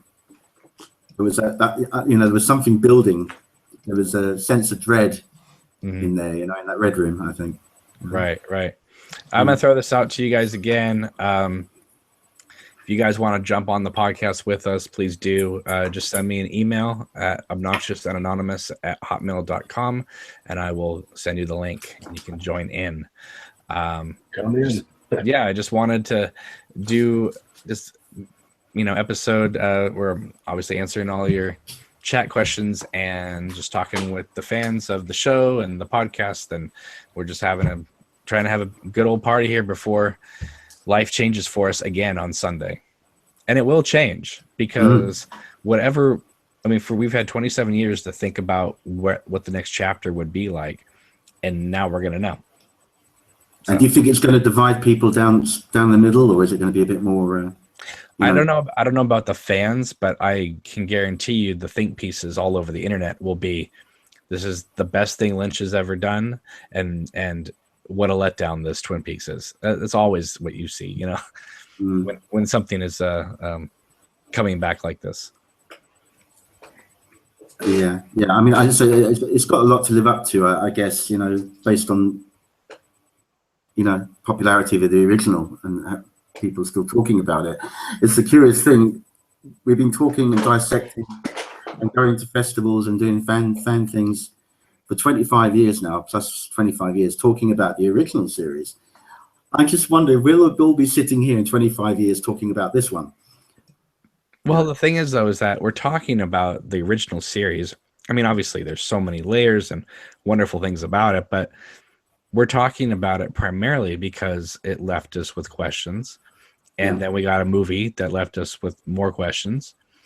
And not necessarily the correct questions, but it left us with questions.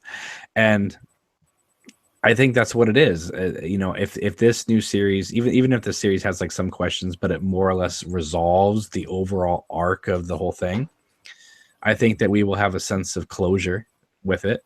And it'll still be talked about, still be discussed, but we won't have that like drive about it, because we'll actually have, you know, it's kind of like a relationship that doesn't have like proper closure. There's always some sort of like, you know, this other need to reconnect to find out, you know, would this work or would not this work? But once you know definitively, like it's over, you can move on.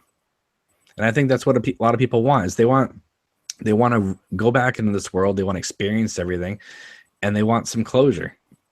And then we can come back and revisit it, but we won't be sitting here, you know, screaming that, you know, and again, and they've admitted that they only did all those cliffhangers in season 2 because they wanted to come back for a season 3. So if they knew for a fact they weren't coming back for a season 3, would they have ended it like that? I'm not so sure. Well, Lynch has always said, you know, maintained that that's not the end of the show. You know, they've always said it's a continuing story, that ending in the season 2 finale was not the end. Right. Yeah, he wanted to. I think Lynch has said recently, you know, that he definitely had much more to explore in that world. It wasn't over yet, you know. He wanted to go back in there again. Right, but then at the same time, though, for the next 10 years, he certainly made anybody who was interested in Twin Peaks like feel like they were unwelcome. True.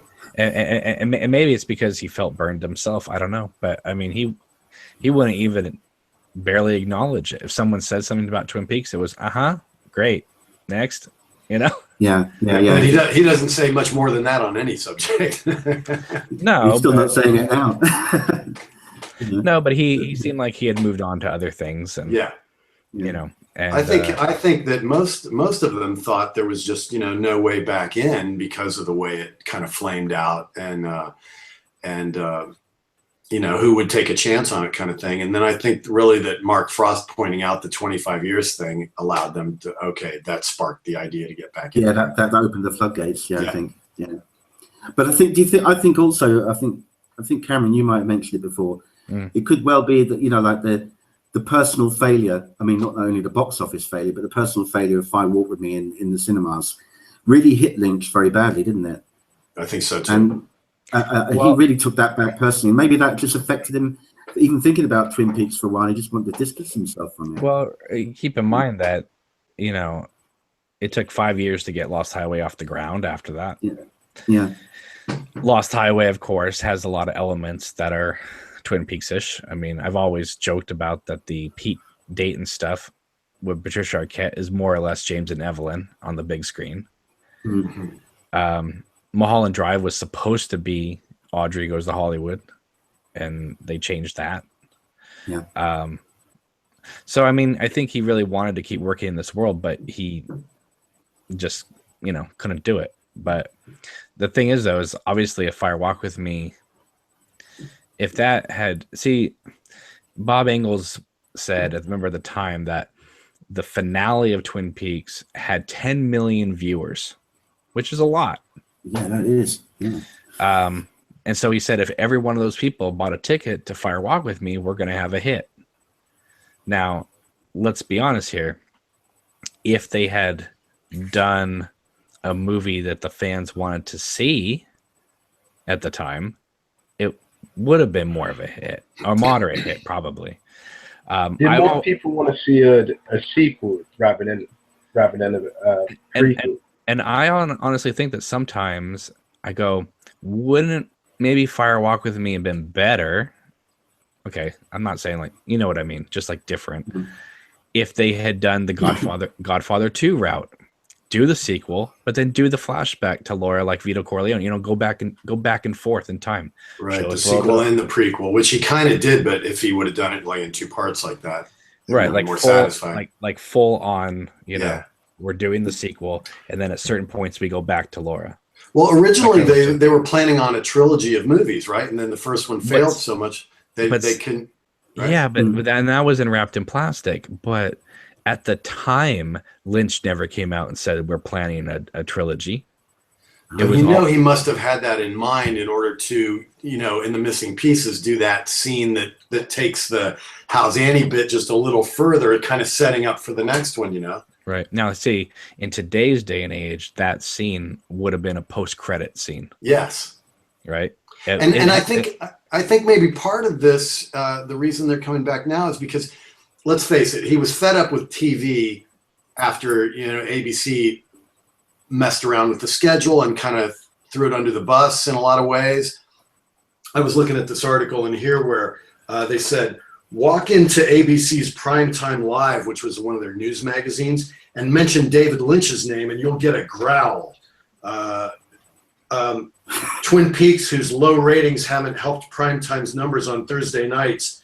They even put a rerun on so they wouldn't spare Primetime Live further embarrassment for having to follow Twin Peaks. So hence the first scene in Fire Walk With Me when he's smashing the TV, right?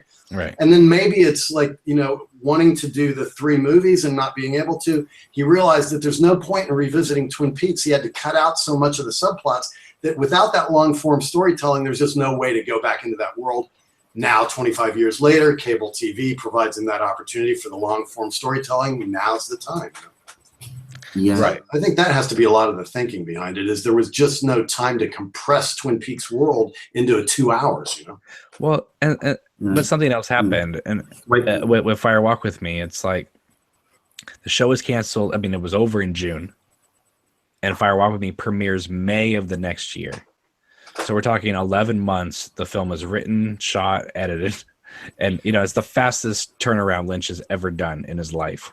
Because I remember him saying that I'm not through with it. Once they canceled it, I'm not done with it, and he dove right into it. Right. And then it probably would have come out faster, but it got canceled when Kyle MacLachlan wouldn't participate. It was like, okay, I remember the articles came out, it's on, now it's off again, now it's back on. Mm-hmm. So that may even have delayed it. It may have come out even quicker if if it was right, because Kyle was coming off the doors, right. and didn't want to just go back into. Yeah, in fact, this article I've got here, it says Twin Peaks film on again. The on again, off again Twin Peaks film project reportedly is back on track with the two obstacles, Kyle MacLachlan's appearance and the ownership of distribution rights, apparently resolved. Yeah. Didn't Kyle go into Showgirls straight after Fire Walk with Me? Well, that was 95. Oh no, a few years after. Yeah, a couple Yeah. years after. Yeah, yeah. That was a great hit, wasn't it? Yeah. Well, the thing is, though, is that, I mean, like, Kyle was supposed to be investigating the Teresa Banks murder. Right. And that's why he knows not to go to Sam. Right, exactly. And that's in the Cooper book too, right? Right. I mean, that was the thing, right? But see, Lynch never read that. And as Jennifer Lynch told me, he never read The Secret Diary of Laura Palmer, which makes perfect sense considering Firewalk with Me has nothing to do with it. And yet it's still considered canon, which is really weird because there's like now 4 different timelines if we take Mark Frost's book. Yeah. So Hey, check to this article just because we were just talking about that. Peaks film falls through. You see that? yeah. And it says What was the date on that? That was July 12th, 91. So it says left hanging by Twin Peaks. Get used to it. The long discussed feature film companion to ABC's defunct cult series has fallen apart. A major stumbling block, Kyle MacLachlan's reluctance to continue as FBI Special Agent Dale Cooper. Fans had hoped the film would resolve the infuriating June cliffhanger, which left Cooper possessed by the demon Bob. But the movie script would have been a prequel of sorts that highlighted Agent Cooper. We saw this with the hope of doing more than one film, not unlike Star Trek, says Lynch Frost Productions' Ken Scherer. David really wanted to do it with Kyle, but unfortunately, he would like to move away from the character in Twin Peaks. We can't do it without him. No comment, but no denials from MacLachlan's camp. Small consolation, but Peaks can still await. And then the next article where it was back on was August 9th, so it's like a full month went by. Right, and it was July when you read that article. So July is 1 month after the show is canceled. Yeah.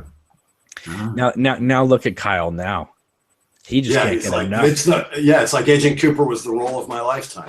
Right. Yeah, he's eating it up, isn't he? Yeah. Right, and it's like, dude, I want him to come out. I just want him to come out. Flynn Boyle. No, I want him to come out and say, you know what? I was kind of a egocentric fool back then. I should have committed to Firewalk with Me. I've heard him hint. I mean, he doesn't want to, do self-deprecating stuff like that because he's a real positive interview dude, But I've heard him kind of subtly. For those that know the story, he's alluded to the fact that I probably should. I didn't realize how much that character. I probably got caught up in my own career and didn't realize. Because I would argue that his performance in Fire Walk with Me almost reeks of him not wanting to be there. It seemed really wooden. It does seem like he just phoned it in. Yep. I did like his performance in Fire Walk with Me. I felt like it kind of fit the tone of the film. Well, sure, but it's not the Cooper we know. No. Yeah. And that Diane thing and the missing pieces, just seems like, really? Are you even trying? Yeah, that was. No, it's horrible. I can't even believe Lynch showed that to us. I can't either. But do you think that the Agent Cooper we're seeing in Fire Walk with Me, as Philip Jeffries alludes to, do you see who that is there? Where points. Do you think we're actually seeing the bad Cooper in that? I've often thought that myself. Yeah. It's like, who do you think that is there? That implies that that's not Coop, And he's acting offish as well. I'm wondering if that might be, because it is a kind of prequel and sequel. It kind of exactly, and the way that time is irrelevant when it comes to the Black Lodge issues. And if Jeffries can kind of teleport from one point to another, why couldn't Cooper do that if he was possessed at the time? Right. And the way his reflection in the TV monitors is all wrong. It freezes there when he walks away. So that something very off about it, the whole thing really. If you think about it. Yep. I wonder if there's more to it than that, you know. I just think that you know, if Lynch had written Fire Walk with Me with Mark Frost, if it had been edited by Dwayne Dunham, his regular editor who did Blue Velvet, the pilot, and Wild at Heart, I think Fire Walk with Me is a completely different movie when it gets released, and I think it's probably very well liked when it gets released. I think that Bob Ingalls and then Mary Sweeney taking her first time editing Fire Walk with Me, that's a big challenge to pull off in 11 months, you know. Even somebody like Francis Ford Coppola, who got the gig to make Godfather 3 in January of 1990, was given 11 months to write, make, and edit The Godfather Part 3, you know. And even he had struggles with that. So, I mean, imagine David Lynch trying to do, you know, Fire Walk with Me in the same amount of time. And he's dealing with multiple layers and multiple time frames and past and future. Is it future? Is it past? You know, that type of thing. So I almost think, I mean, it would have been way past the prime, and already was past its prime, but if he had released it 2 years later, maybe if he had a little bit more time, it would have gone over better with the public. I wonder if that line, "I have the fury of my momentum," has something to do with his attitude at the time. You know, it's like, I'm so pissed off that the shows got canceled. I will not be stopped. I have the fury of my momentum. Well, and it's funny, when I was reading the script last night, that line that James likes to shout out, "animal life" all the time, is not in the script. Yeah, that's true. You know, I remember getting to that scene going, okay, here it comes. I'm going to have to do a James impersonation. And it wasn't there. It wasn't in there. No. Definitely not. A lot of people are thinking that Naomi Watts is going to be playing Diane from Mulholland Drive as Diane for Cooper. Yeah, you went, yeah. Do you really think Lynch would ever go that meta? I don't know. I don't think so. But he is convinced that all his films are connected. I mean, like, let's be honest here. The Robert Blake character in Lost Highway is from the Black Lodge. I mean, it just is. You know, he could easily walk around in there. You could just see him in the Red Room, couldn't you? Yeah. Well, and he's always got the benevolent spirit, like the cowboy, right? And then even in the Straight Story, when Alvin gets so close to his brother, and then his tractor stops, and then that truck pulls up, and you don't see what happens, and then all of a sudden it starts up again. That's like a benevolent spirit from one of the, like the White Lodge or something, you know what I mean? There's always that helpful spirit. Yeah, like the Giants and exactly. You know. And what's really interesting is if you go through Twin Peaks and Lost Highway, Mulholland Drive, and Inland Empire, and then you go back and you watch Blue Velvet, it's pretty straightforward. It is, yeah. You know what I mean? It seems like a stage play compared to some of other Lynch's movies. Yeah, it's a straightforward narrative. There's no, you know. But I think Blue Velvet could actually be part of the Twin Peaks world. It's got a lot of people believe it. It that vibe about it. It has. I mean, you have a small town, Lumber, right. Lumberton. You have, you know, Jeffrey Beaumont seems like he's Agent Cooper in college. Yeah, he's a detective. Yeah, he's doing detective work. That's right. Yeah, exactly. Yeah. That was why I, even back in 1990, always assumed that Laura Dern was going to be Diane. Well, and also, you know, speaking of Blue Velvet and its similarities to Twin Peaks, it's like, if you think about it, you know, it's like the bad Jeffrey, you know, because he's sort of like Frank Booth, right? You know, it's like he's kind of like him. He hides and, you know, and he kind of, there's a bad side to him, right? He gets caught up in that bad world. Yeah, right. Yeah. No, I agree. You know, I think James and I, we used to joke about, like, wouldn't it be cool if Lynch just came out with Blue Velvet 2? Just shock the Blue world. Velvet 3D. Oh no. Let's retrofit Blue Velvet to be a 4D experience. That would be fantastic. Yeah. He did a G-rated Disney movie, so if he wants to do that, he could probably. And that was really, when you think about it, I've never thought I'd see titles on the screen. Right. That said, Walt Disney presents a David Lynch film. Rated G. Yes, would you imagine that? You could never. the two together at all, you know. And it wasn't a compromise. It was No. a David Lynch film. You know, that's Yeah. a beautiful Film. film. I love that film. And yet the funny I thing love about it is that movie would be rated R today because of the smoking. Ah, Yeah. really? That's true. Yeah. Yeah, will people in Twin Peaks be vaping? I'm sorry? Like, would there be like vape jokes? People vaping in there? Do you reckon? I'm wondering how that might move on about the smoking ban now, whether they've moved on. Yeah, because in Twin Peaks, that's maybe it what I'm doesn't matter interested there, about as well. I think if things have slowed down or kind of stayed the same, maybe that doesn't even apply in Twin Peaks. You know, laws are just thrown out the window, you know, compared to the outside world, because it is its own world. So maybe people still smoke there. Who knows?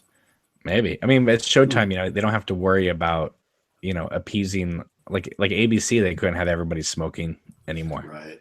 Yeah. So Yeah, those old mores are out the window. I mean, you know, I watched Fargo on FX, and they're like, fuck that. You know, so everybody's doing that. HBO, they have to compete with HBO. Nobody's holding back anymore, really. You know. Yeah.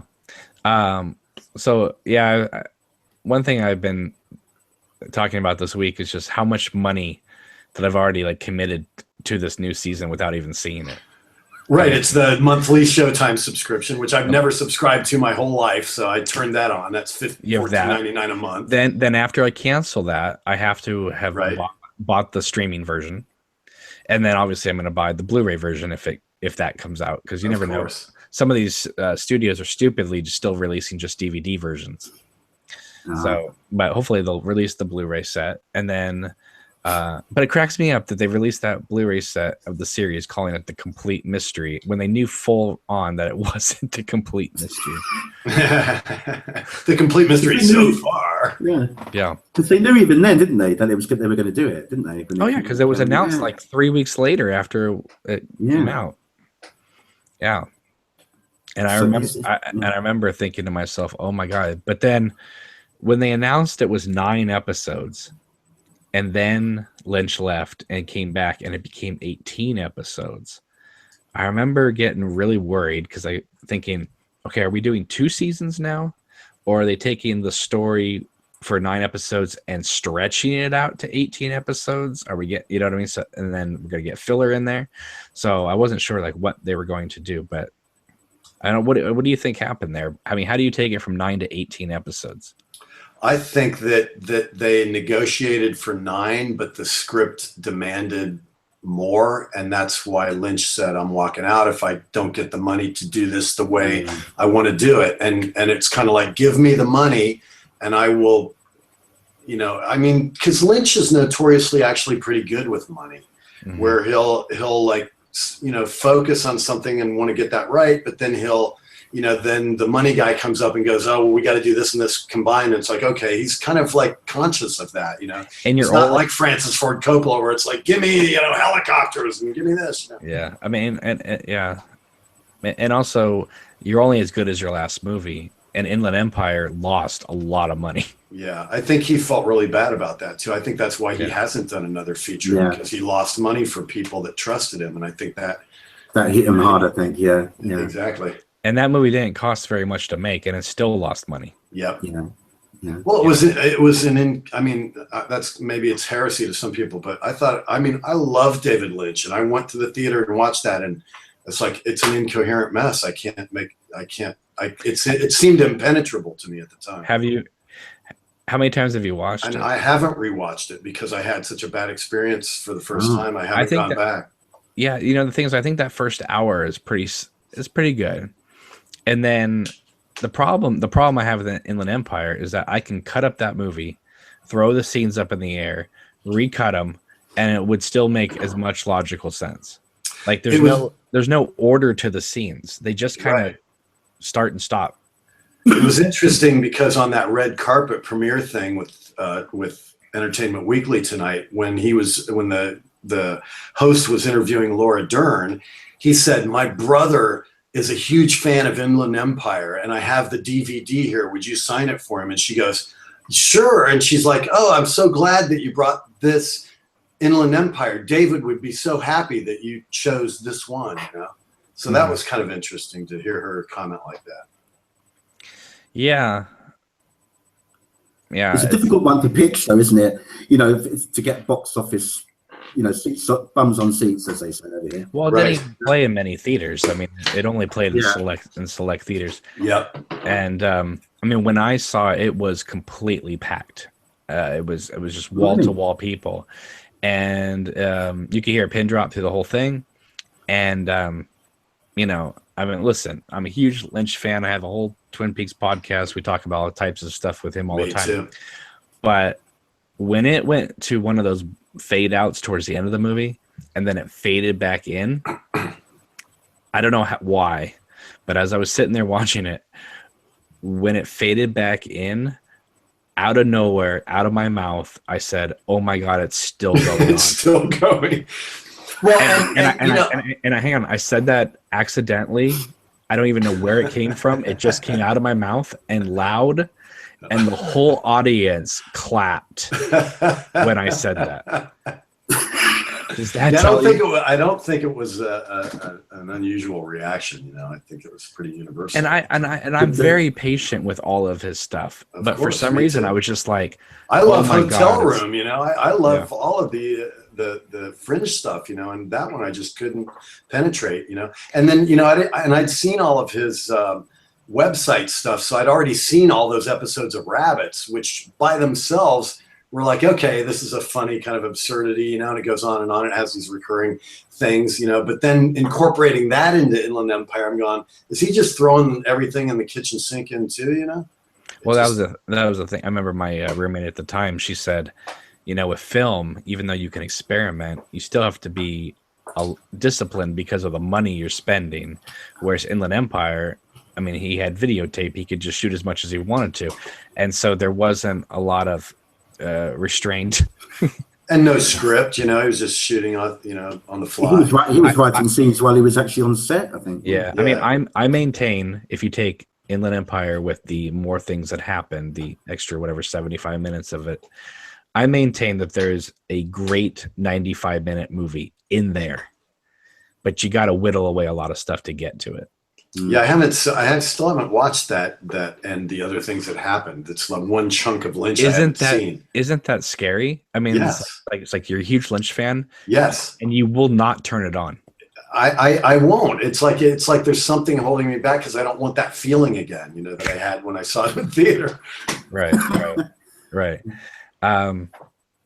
Yeah, it's and I was thinking the other day too, it's like Elephant Man and Straight Story and Lost Highway are the 3 films now he's made where we haven't had deleted scenes shown to us.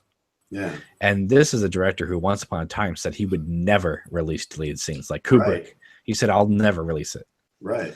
And now he's like, ooh, there's money in them hills. Let's release them. Yeah. Is it a rights thing though, Cameron? Because I think there was some kind of rights thing with Lost Highway. Mm.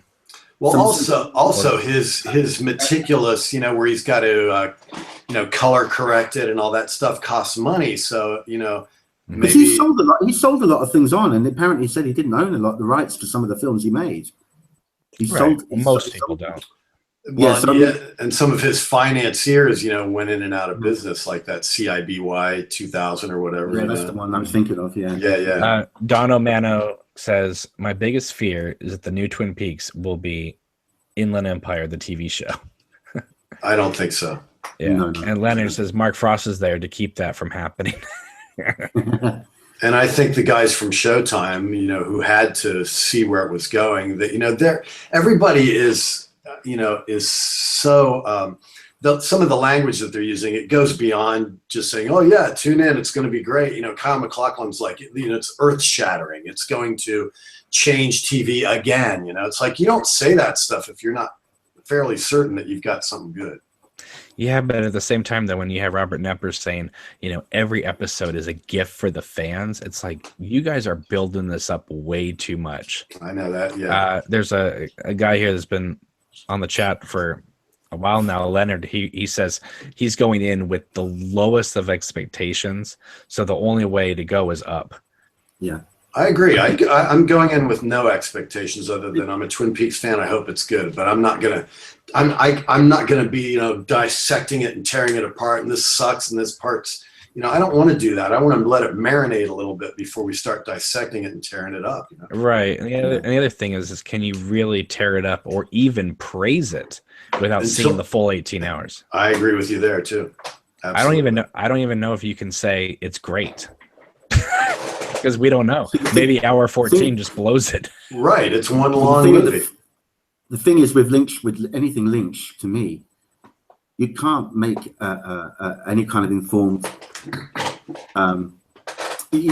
critique, if you like, until you've watched it at least twice or 3 times or something like that. Because you can't take in everything at once.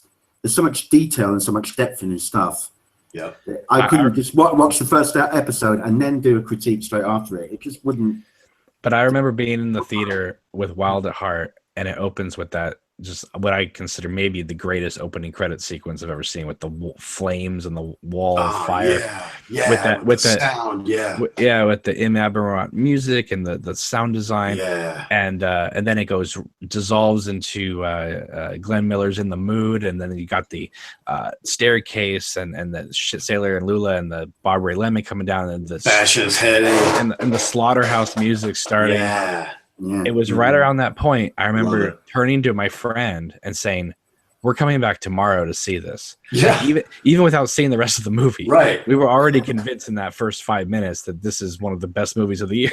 It is. And seeing it on that big screen, that wide screen, it was so beautiful. Even that I mean, I've seen it on, video many, many times, but that first experience, even the bit where Cheryl and Fenn with the car wreck and stuff, I just remember how surreal that seemed, her walking around with her head wound and stuff.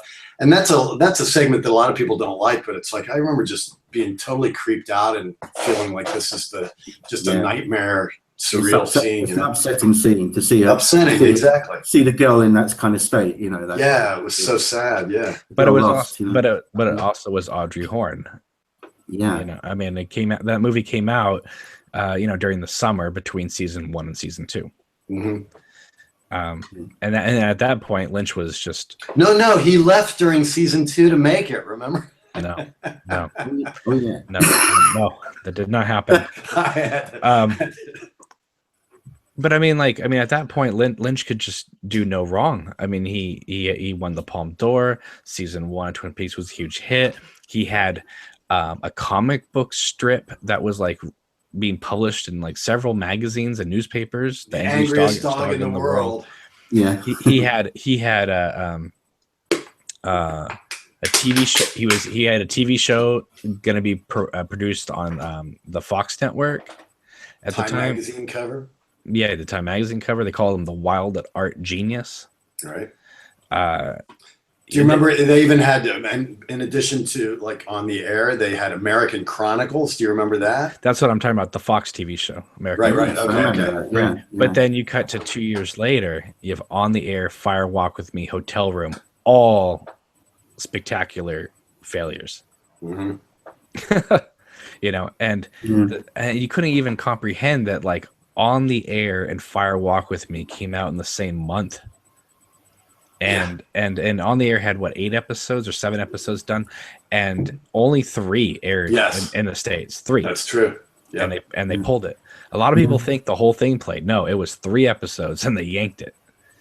So they had no faith in that at all. No, and then Hotel Room. That was they never picked it up on HBO. Right, that was just a short series, wasn't it? Yeah. But they actually, it was one movie because it was supposed to be a series, but then they just aired it as a 190-minute thing. Oh, I see. Yeah, it was an anthology series, and it was going to take place in the same hotel room, and it would be a different, Yeah, right. 3 story. There was 3 story strands, in it. Exactly. Right, and then when I saw Fire Walk with Me, and we get to the Black Lodge, and at the end, and the angels there, and the music swells, and it goes to the white image, and then you see Laura, and then that was it.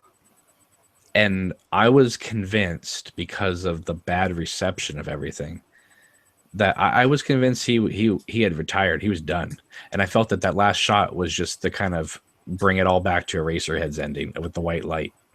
Yeah. And I was like, well, he's done. And for 5 years I was right, because he wasn't doing anything. And then when Lost Highway came out, I remember watching that going, oh my God, he's doubling down now Yeah. on the bleakness that people accused him of in Fire Walk with Me.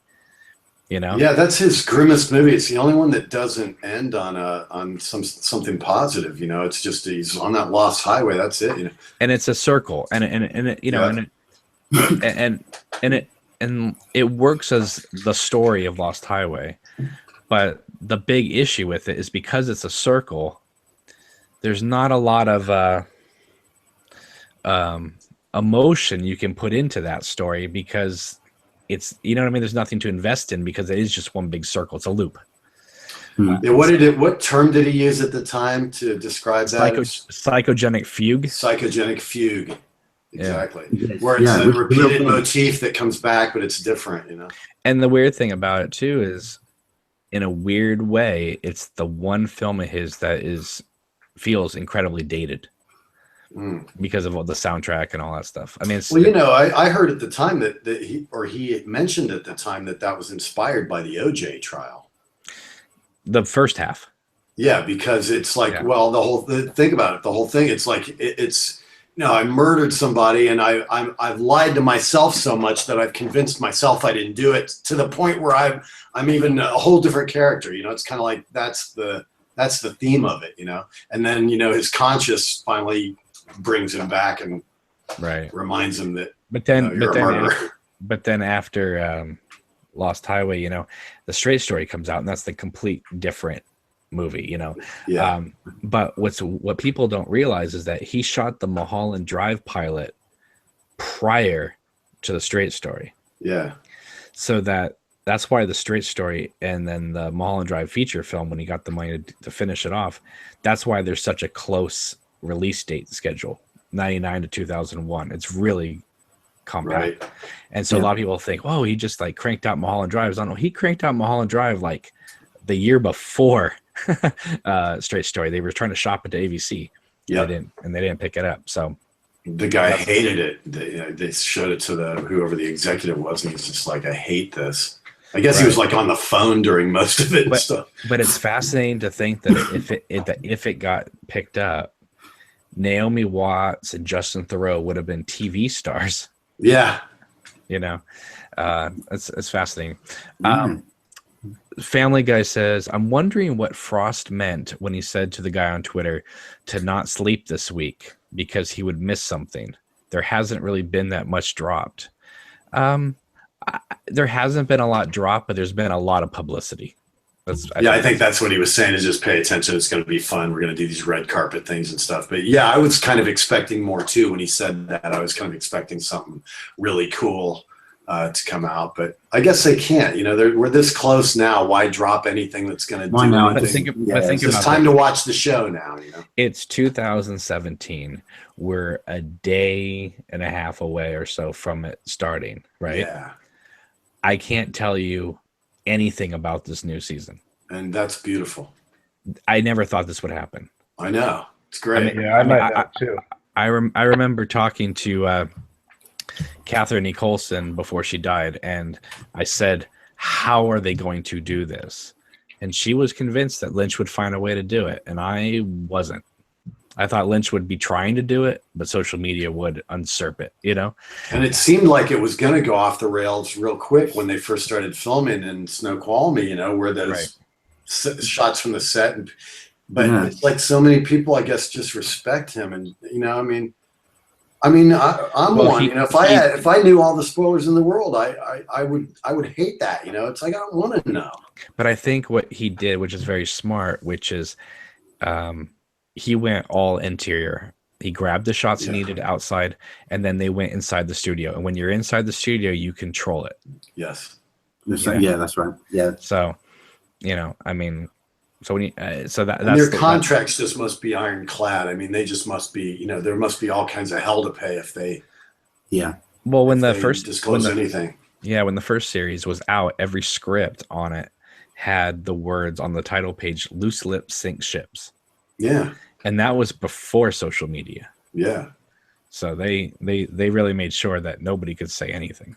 He's all about the mystery, man. You got to love it.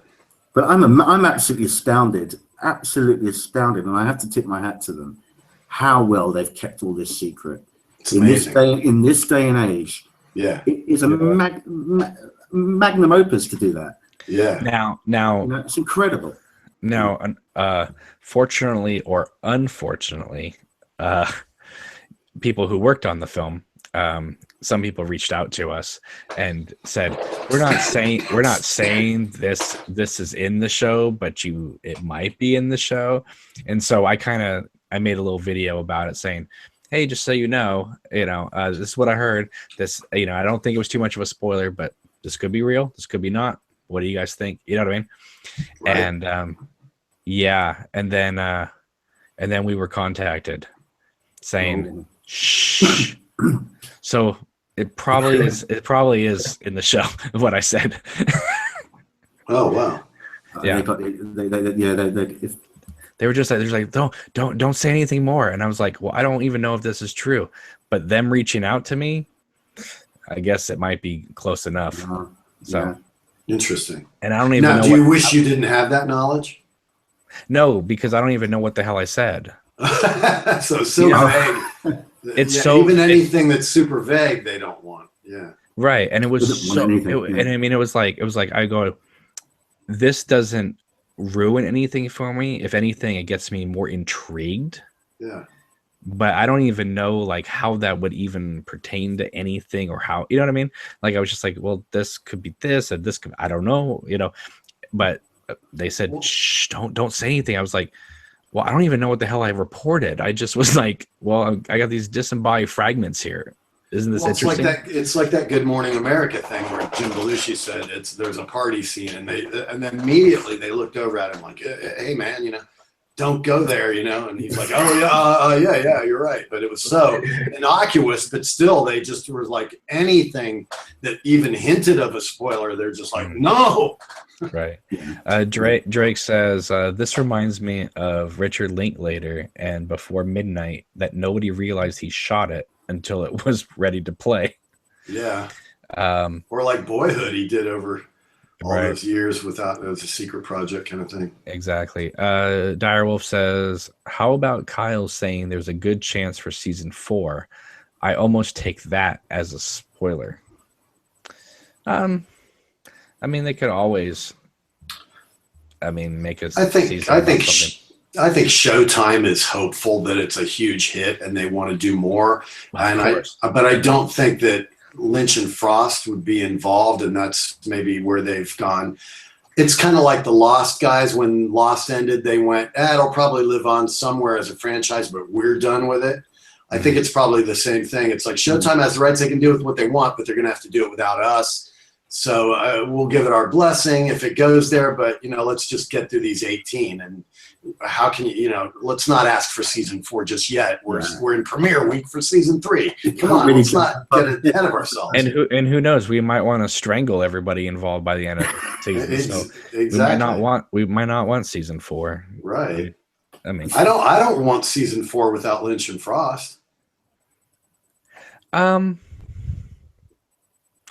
I agree, but I also disagree, not about a season, but I think that they could, in my humble opinion, go what Star Wars is doing right now and do kind of one-off stories that have nothing to do with the main arc, but they could be isolated little stories that you could give to other filmmakers to do, as long as Lynch and Frost maybe, they said, yes, you're good, go ahead and do it. You know what I mean? Like what about more feature films following this 18 episode run? Well, see, I've always maintained that the movie I want to see, if you're going to do a prequel, I want to see the Cooper Earl Caroline story. Yeah. I think that would be a fascinating movie. And you could do it so standalone that nobody would even realize it had anything to do with Twin Peaks because it's in Philadelphia.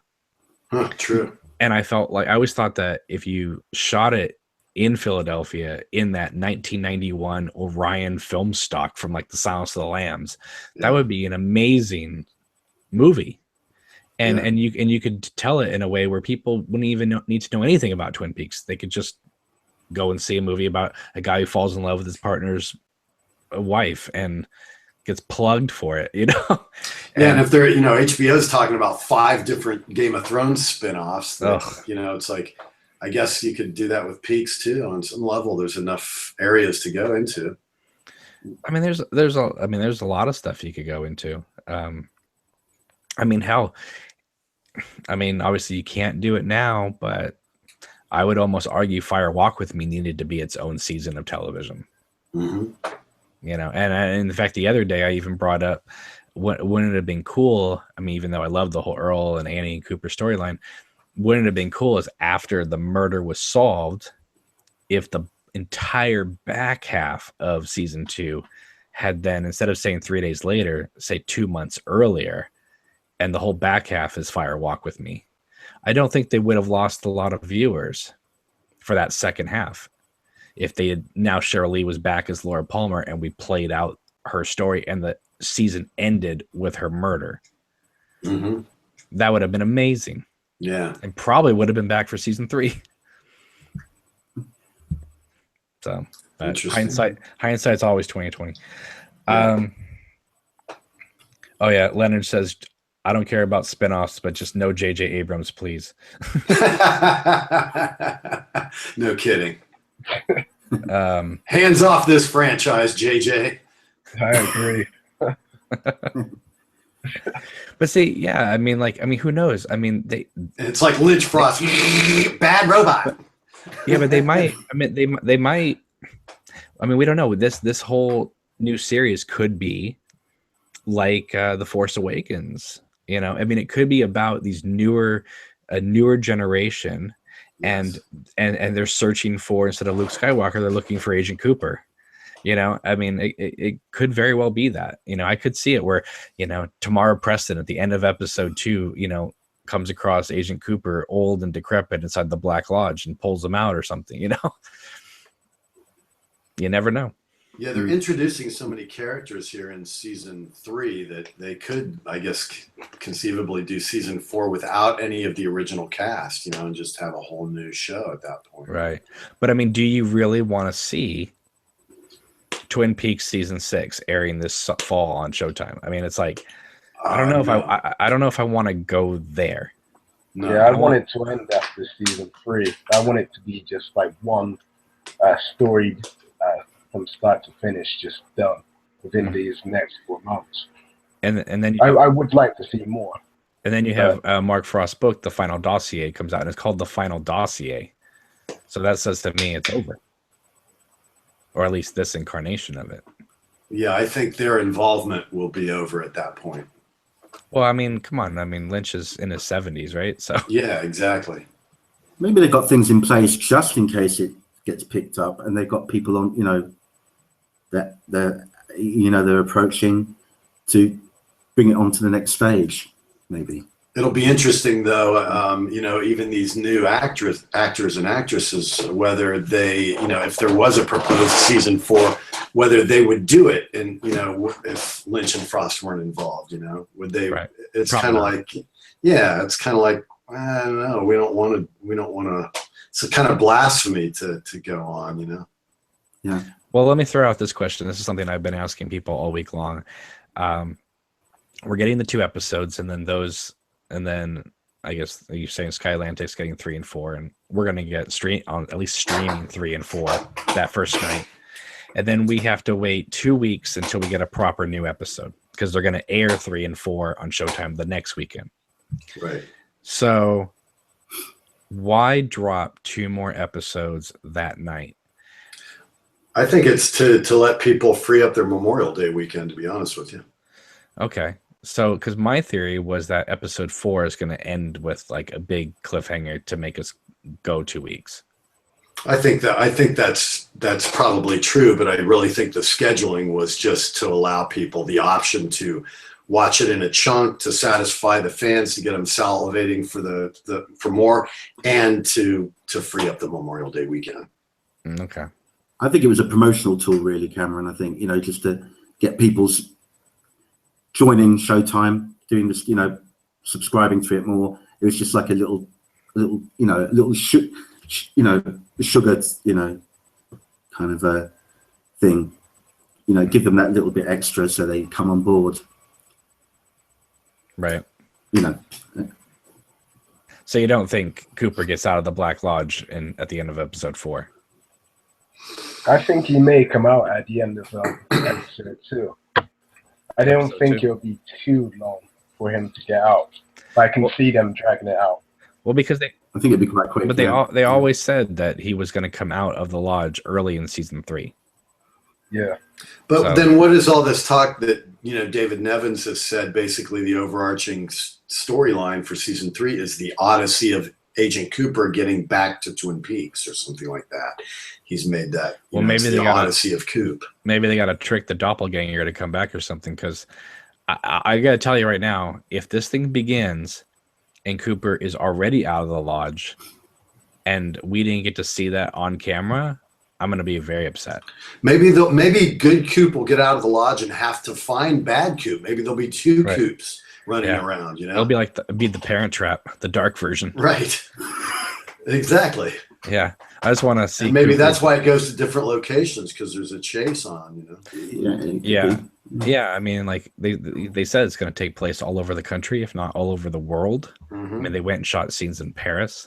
Well, and then if there's these portals, like in The Missing Pieces with Philip Jeffries, these portals, Buenos Aires into the FBI, it goes through this time hole or whatever, Right.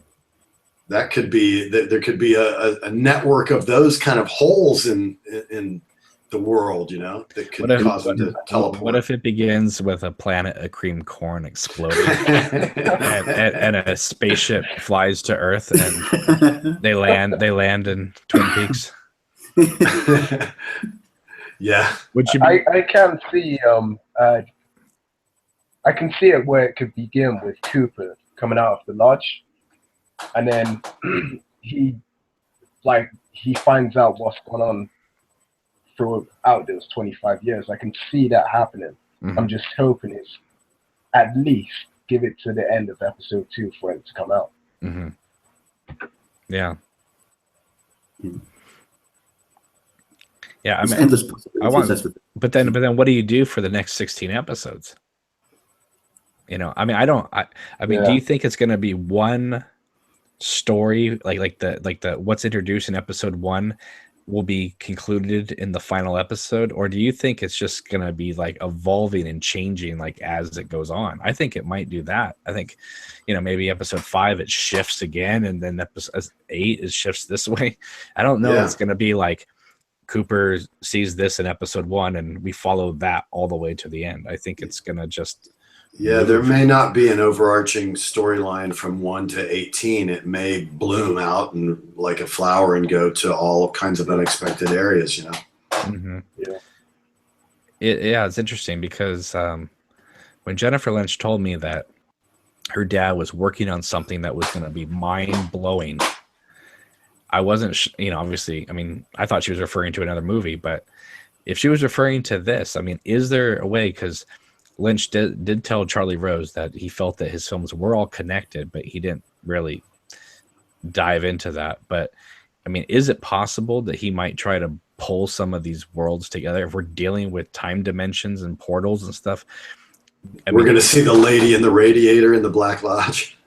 I don't know. I mean, anything cool. Possible. I mean, Robert Blake isn't on the cast list, so we're safe there. So could be a surprise. Yeah, one of the ones that haven't been listed. It's on board. Of course, you could put somebody different in that kabuki makeup and probably still pull it off. Yeah, I mean, and if like we were saying, if Major Briggs and the Log Lady are no longer with us, then that leaves us Hawk and Ronette to be the 2 prime people to help Cooper get out of the lodge. What about Betty Briggs? Maybe she has knowledge that the Major left her. Betty just sits in a chair at night thinking about I don't know, she might have a hidden side. How her hair gets stroked at night. So, Could have been all a facade, man. She may have the clue. Yeah, that's true. You never know. Sarah Palmer would be a quite, I would think, would have a good integral. Yeah. Of Of all the performances I'm looking forward to, it's Grace Zabriskie. I think she's going to be brilliant in this.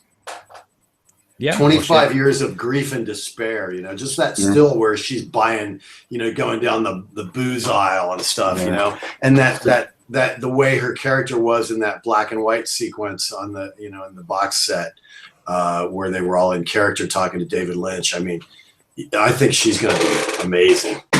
Yeah.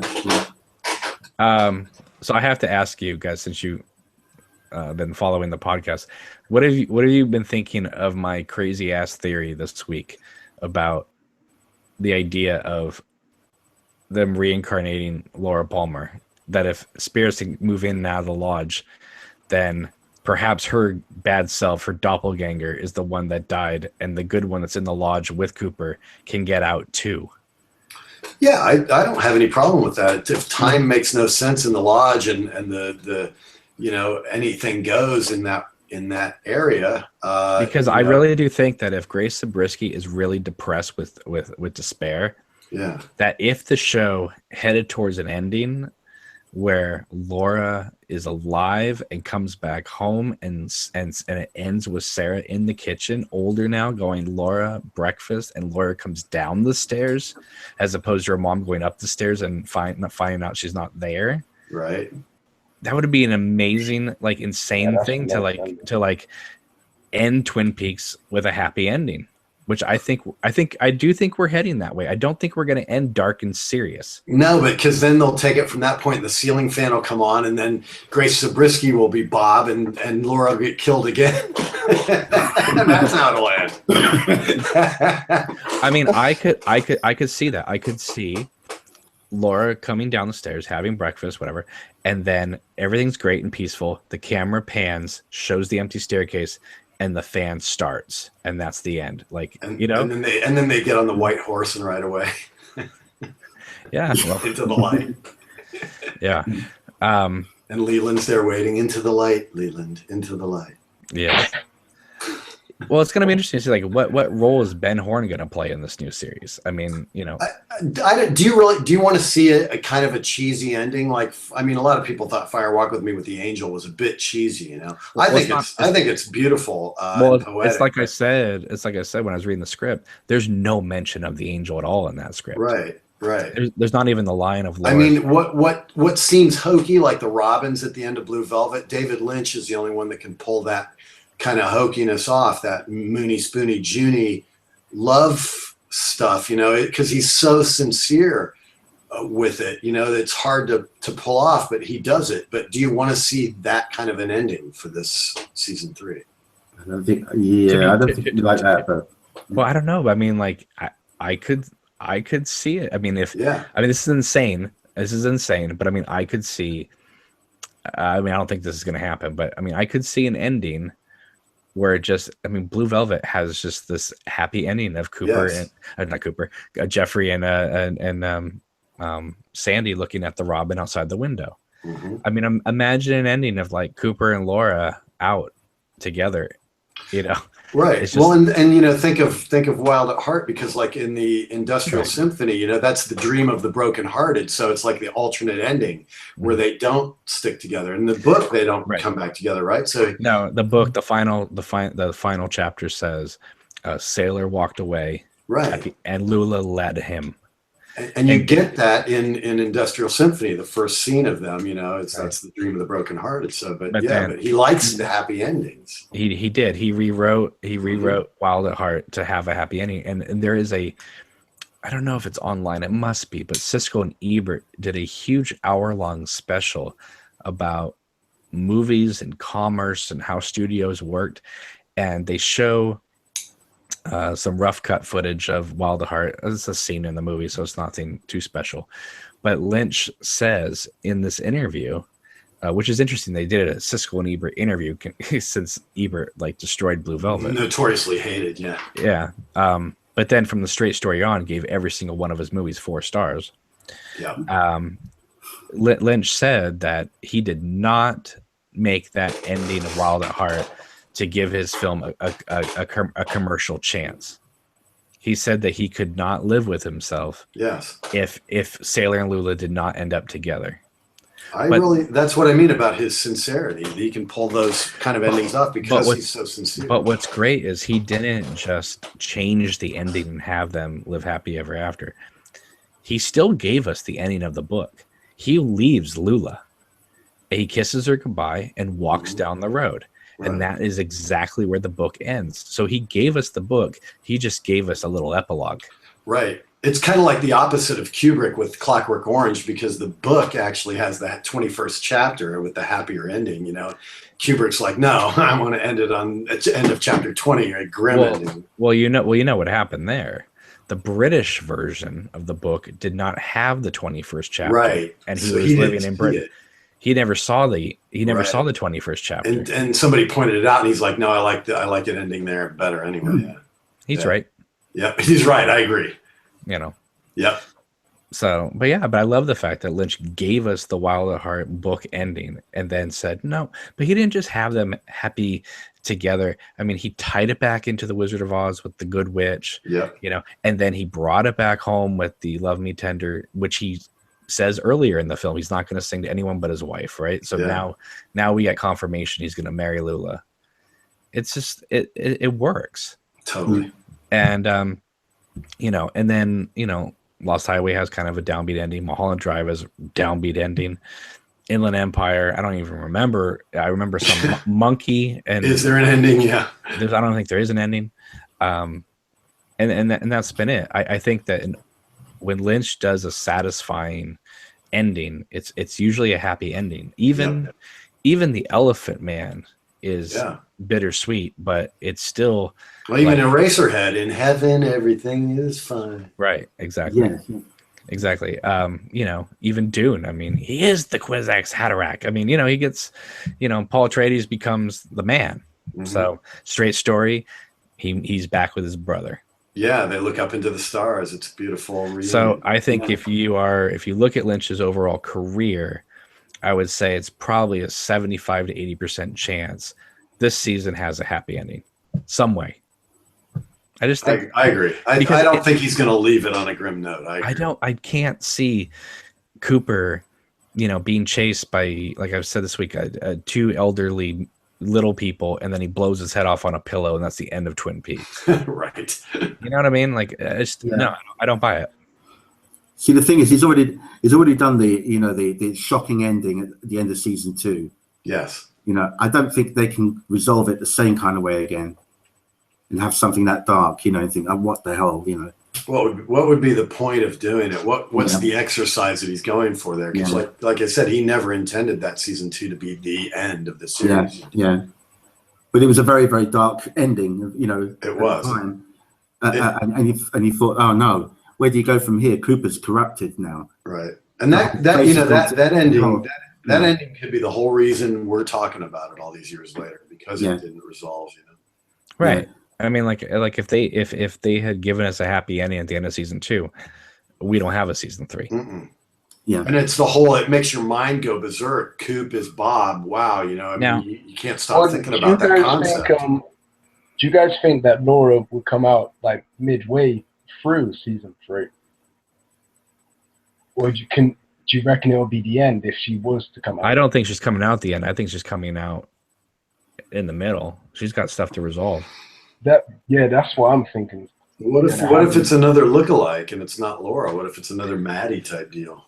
Well, we already know that that's a possibility, considering we have Cheryl Lee with red hair going into Laura's house with Agent Cooper. A blonde, a brunette, and a redhead. So that would complete the picture. See, there are several versions of her as well. That's the thing.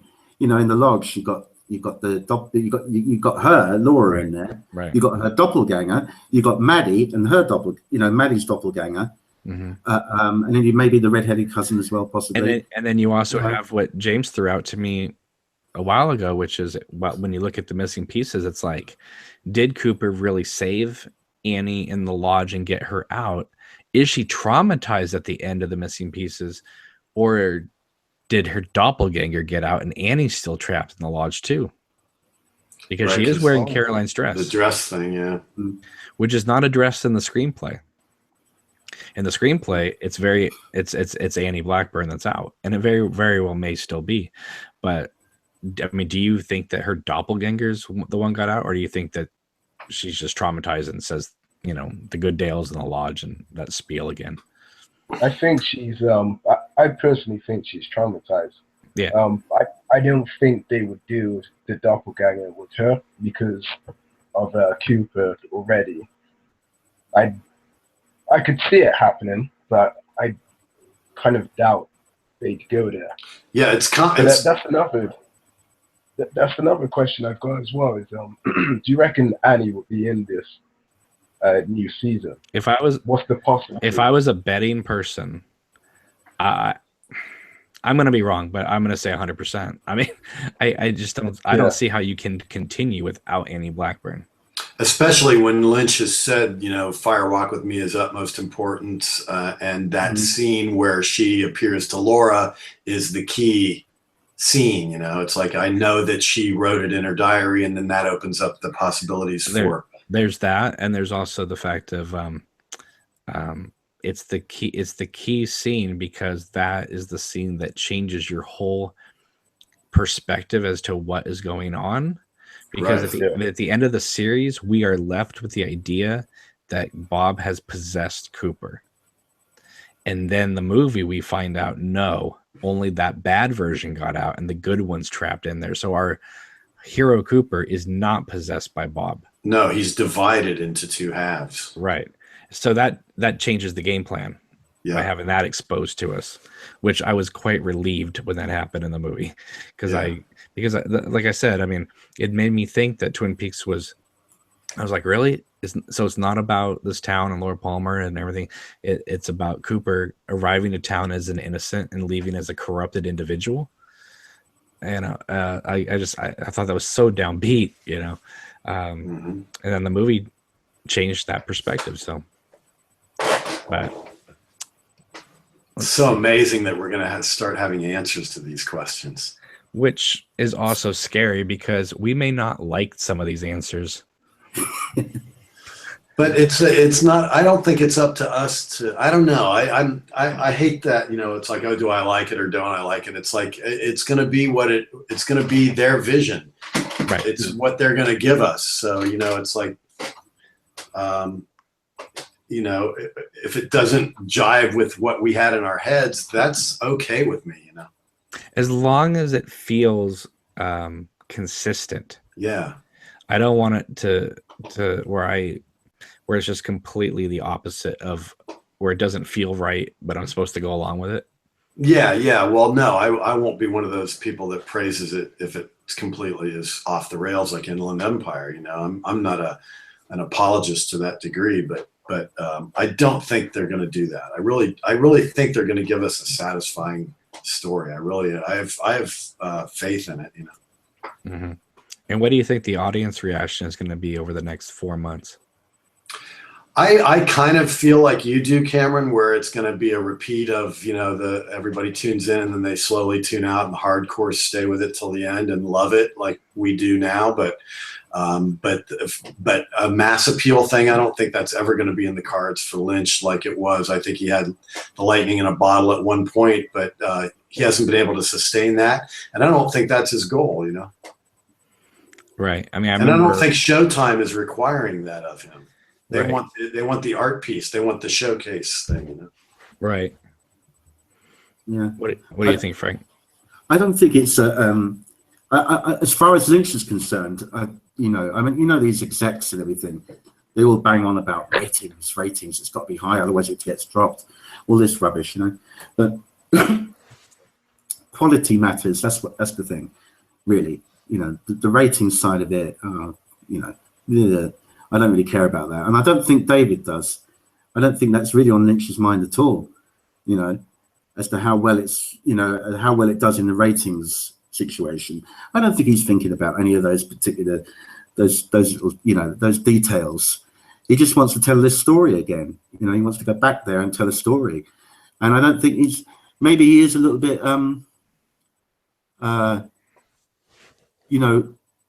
insular in that sense, that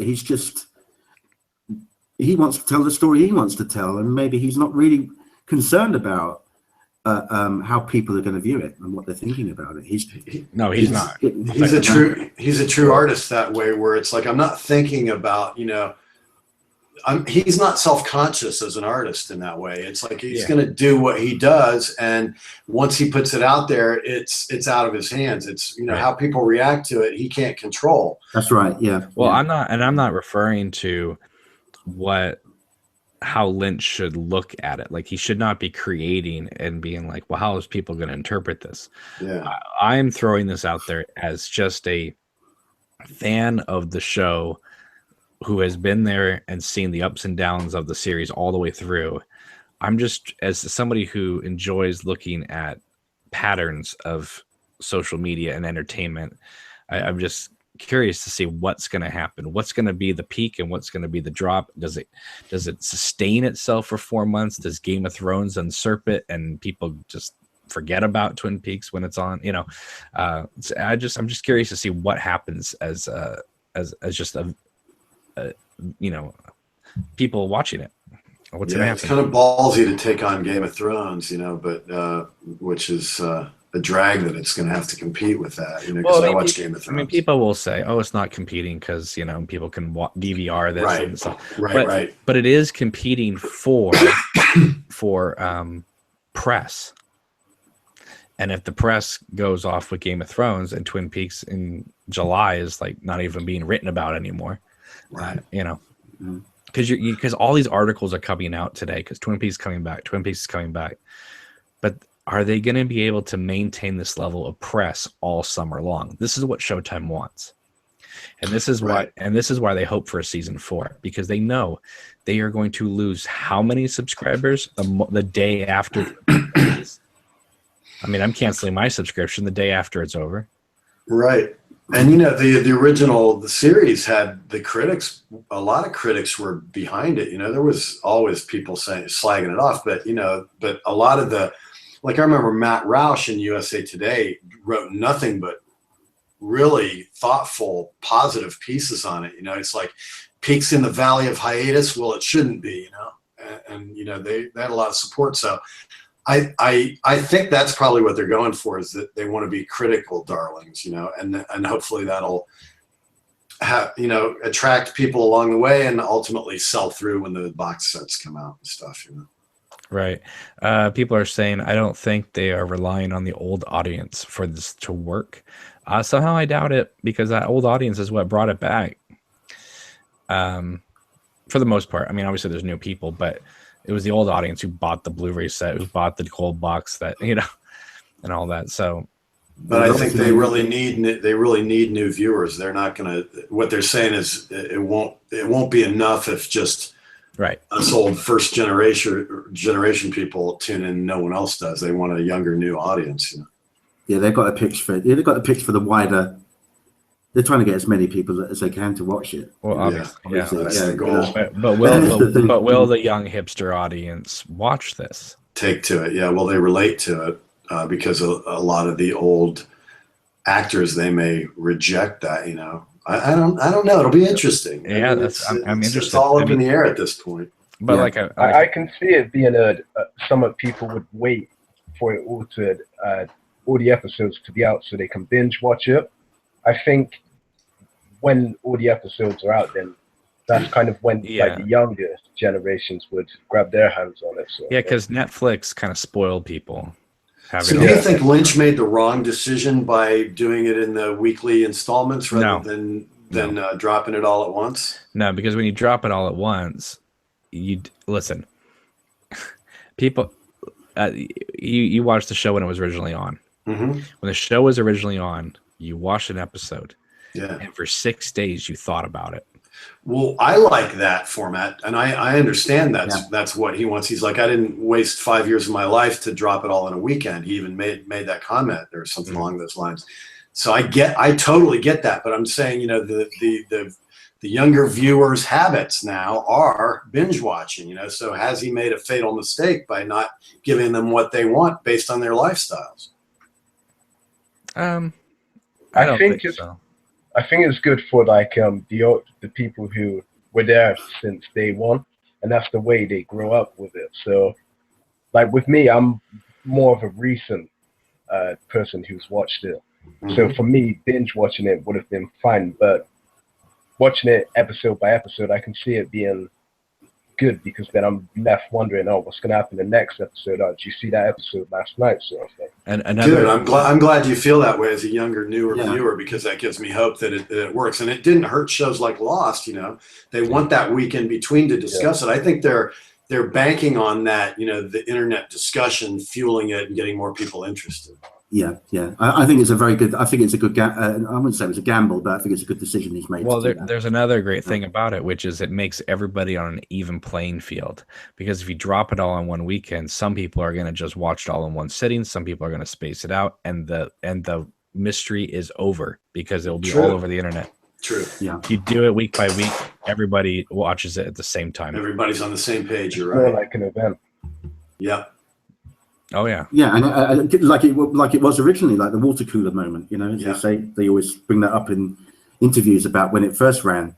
That's right. The people were, whenever it went out, on the Monday or whatever it was at work, everyone's chatting and talking about. Did you see what happened, on Friday night or Saturday night? And what about this and what about that? It brings that kind of communal thing back. Lost was the first series since Twin Peaks that I reacted that way to. I couldn't wait to go into work the next day and talk with my coworkers that watched the show about all the intricate details of Lost. That was the first show since Peaks that had that effect. Yeah.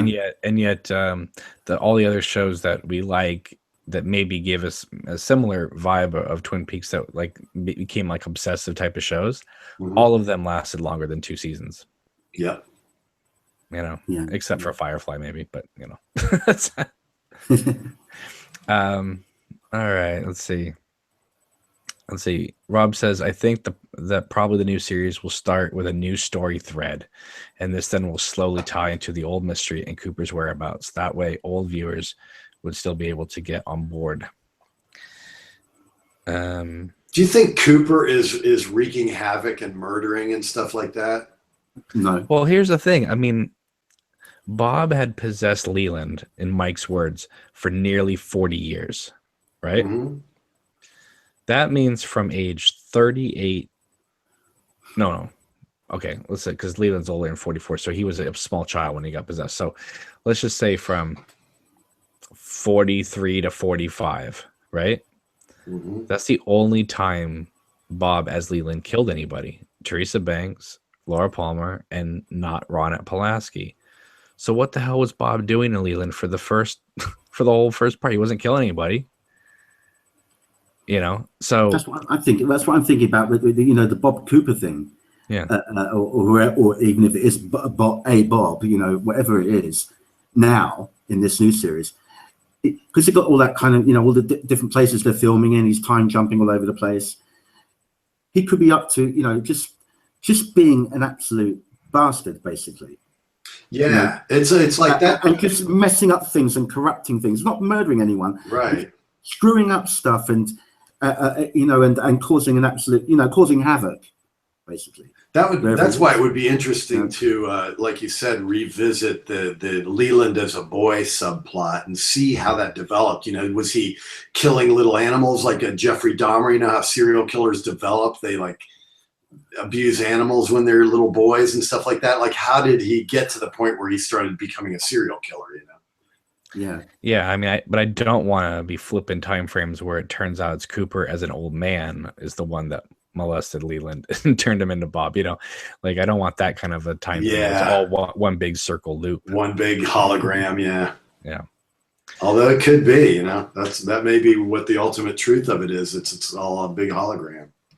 Yeah, I think he's basically going around as the bad Coop, right? For however long they until they get him or whatever it might be, and he's just leaving carnage in his wake. He's just causing havoc, in some way, maybe in a subtle way. He's doing it, because he's probably quite, clever. He's still got the brightness of Cooper there, He's a clever guy, but he's just upsetting everything, whether it's something to do with the FBI. Right. Infiltrating something for his own needs, I think he's stirring up some shit, basically.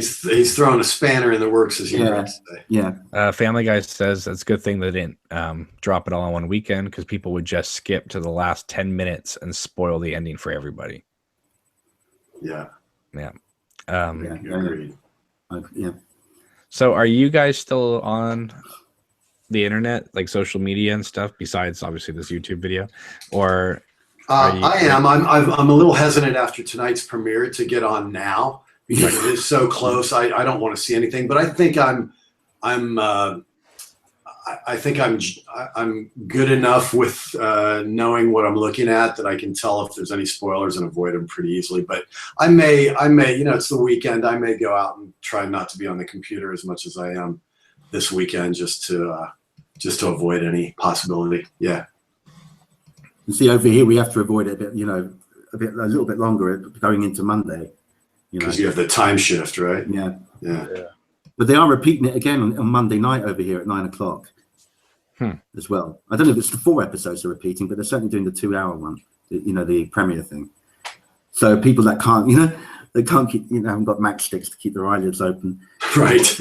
Can watch it at 9:00 British time as well on Monday night, I think it is. So you get another chance, which is good. God, I feel for you because I'm so happy that we get to see it like at the right. It's like it's good to. Yeah, because didn't like the UK like get it like a year later after season 1 began? Like they didn't get it right away. Yeah, right. It had to become a hit here before it got. Yeah, I remember that now. I think we got. If my memory's a bit foggy about when exactly it transmitted over here.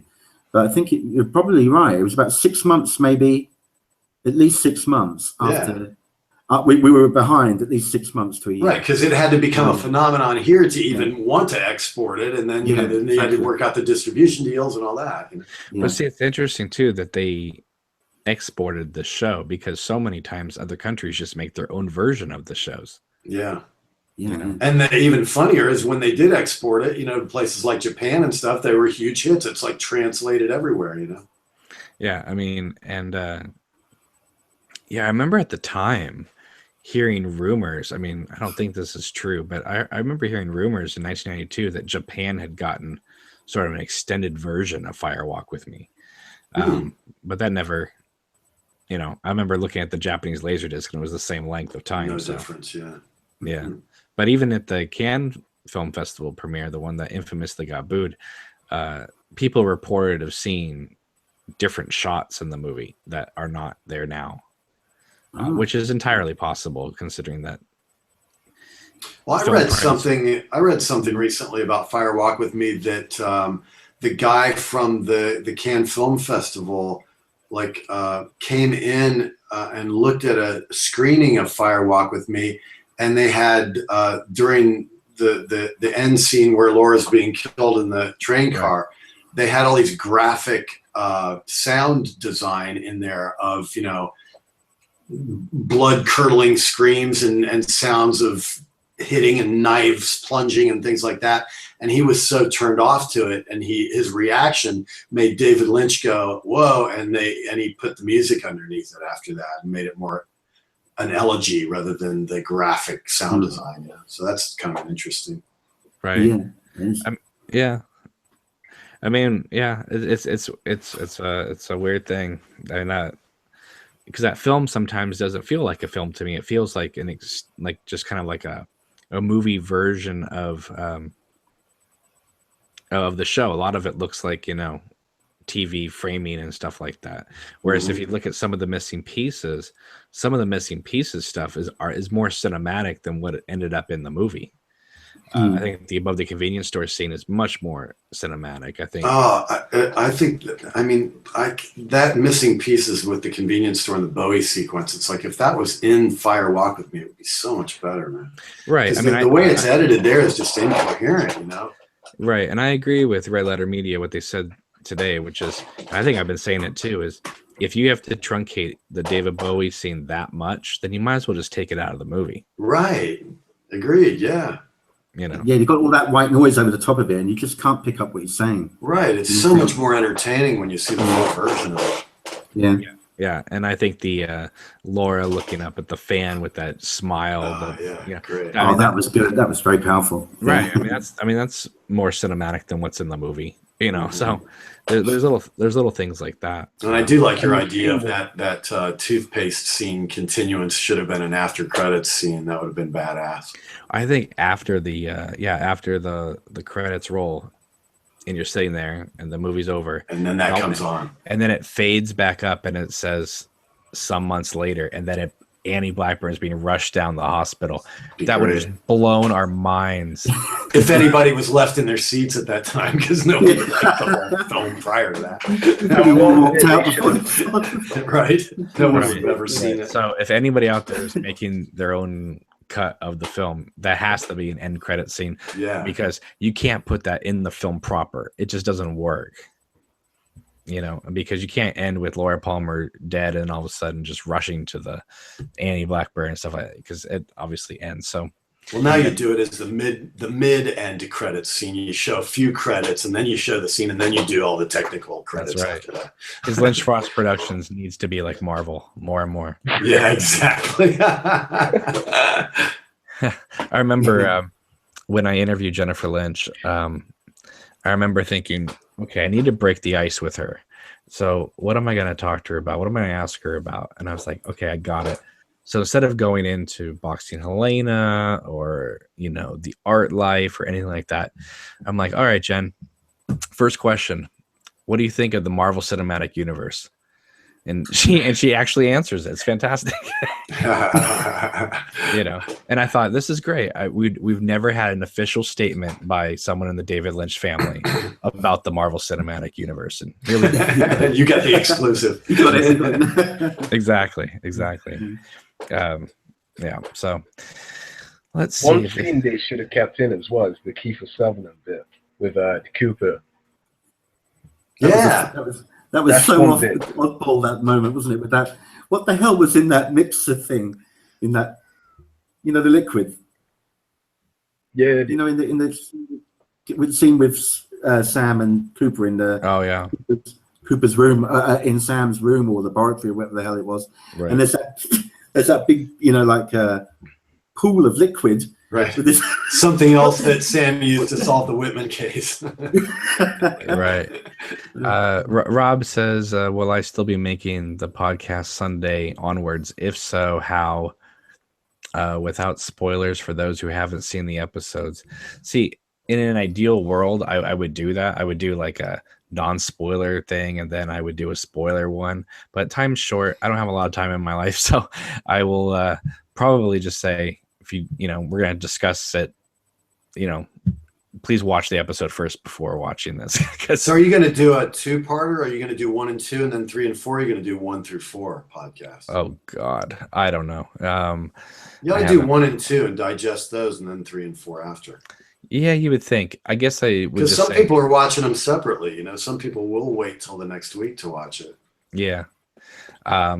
Yeah, I mean, I guess it all depends if I feel like 1 through 4 is better to talk about all in one chunk, or whether 1 and 2 is better. I don't know. I haven't seen it yet. Yeah. I mean, for all I know, an old person walks across the room for the first 30 minutes of the new season, and that's not much. That's not much to talk about, right? But then in 25 years, we'll look back and say that was classic. Yeah, it was yeah, I mean, who knows how this thing's going to begin, so. I'm hoping it starts with Hook going out hunting for like 10 minutes. No speaking or anything. That's how I want it to start. Well, I always thought it was going to go back to that little hint that Mark Frost said ages ago when it was going to start. So there's going to be a cup being thrown through the window. Yeah. Maybe that will be the first shot. Maybe that's why he dropped that. Maybe it's the bad coop throwing the coffee out because he doesn't like coffee anymore. He's going, "That's damn bad coffee. That's damn bad coffee. Damn good." It's like the Deer Meadow. It's like the alternate Twin Peaks. He's the anti. Yeah, he doesn't like the coffee. Yeah, the anti. Yeah. Yeah, exactly. And everything is like, oh no, that's disgusting. Yeah, maybe. Who knows? Yeah, I mean, obviously, I won't just start up the podcast and be like, all right, the spoilers tonight are this.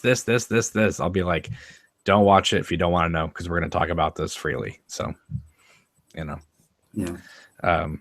I would love to do multiple videos, but I don't know.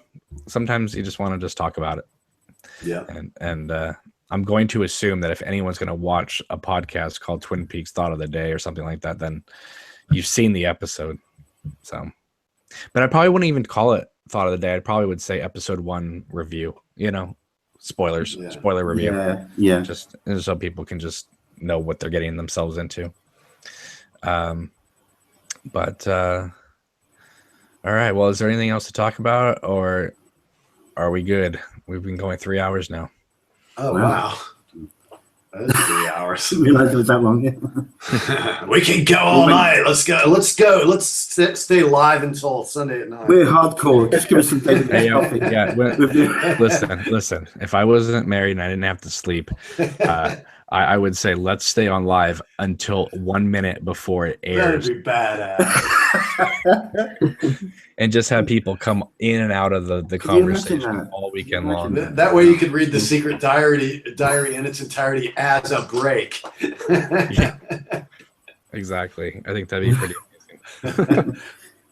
Yeah. So I guess let's say what are your hopes? What are your fears? We're coming up on it.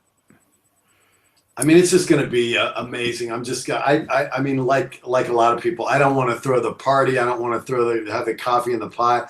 I want to turn out the lights, turn on my big screen, turn on my surround sound, and immerse myself in this world that I've been waiting 26 years to come back into, man. And I don't think there's a chance I can be disappointed because it's David Lynch. I'm going to dig it. I know I am. So I'm good. And then you're going to sit down and watch 2 hours of Inland Empire again on well, you know, there's that. It's Kyle MacLachlan walking down a dark hallway for 3 hours. I'm like, no. What did you do? Hey, I loved this. I loved season 2 premiere, even the excruciating Senior Drool Cup. At the time, I just remember laughing out loud, going, "This is the greatest thing I've ever seen in my life." He just subverted expectations, and I was right there along for the ride. So I think I'm going to have the same experience here. Yeah. All right, trivia question: who was supposed to direct that episode? Spielberg. There you go. Wow. Thank God he didn't. I can't imagine what it would be like if you'd done that. Really, he would have the giant with wind blowing in his hair. You know, this look of awe on his face. You know? Yeah, and we're not. I can't stand Spielberg. I know I'm in the minority. I can't stand him. I can't stand his movies.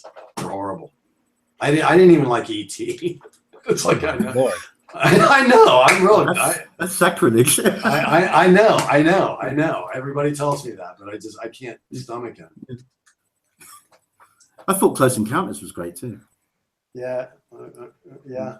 I liked Close Encounters, I guess. Yeah, that was good. All right, Frank. So tell me what's your view? What's your hopes and dreams and fears of? Yeah, well, I just want to keep an open mind about it, you know.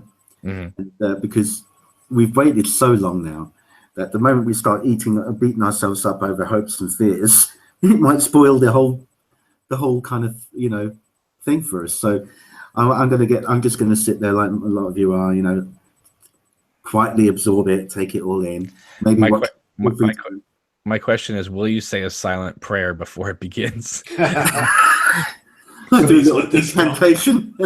Yeah. Yeah, I've been telling all my friends they've got to catch up. They've got to watch this, you know. And now I'm getting humiliated. I'm just gonna be flogging myself the whole time watching.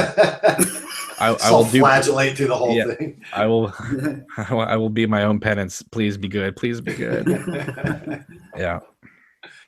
I think we just got to dive into that world again and just take it all in and just take it for what it is, and we'll be genuinely surprised, I think, if we do that. You know? Do you think that Badalamenti is going to be using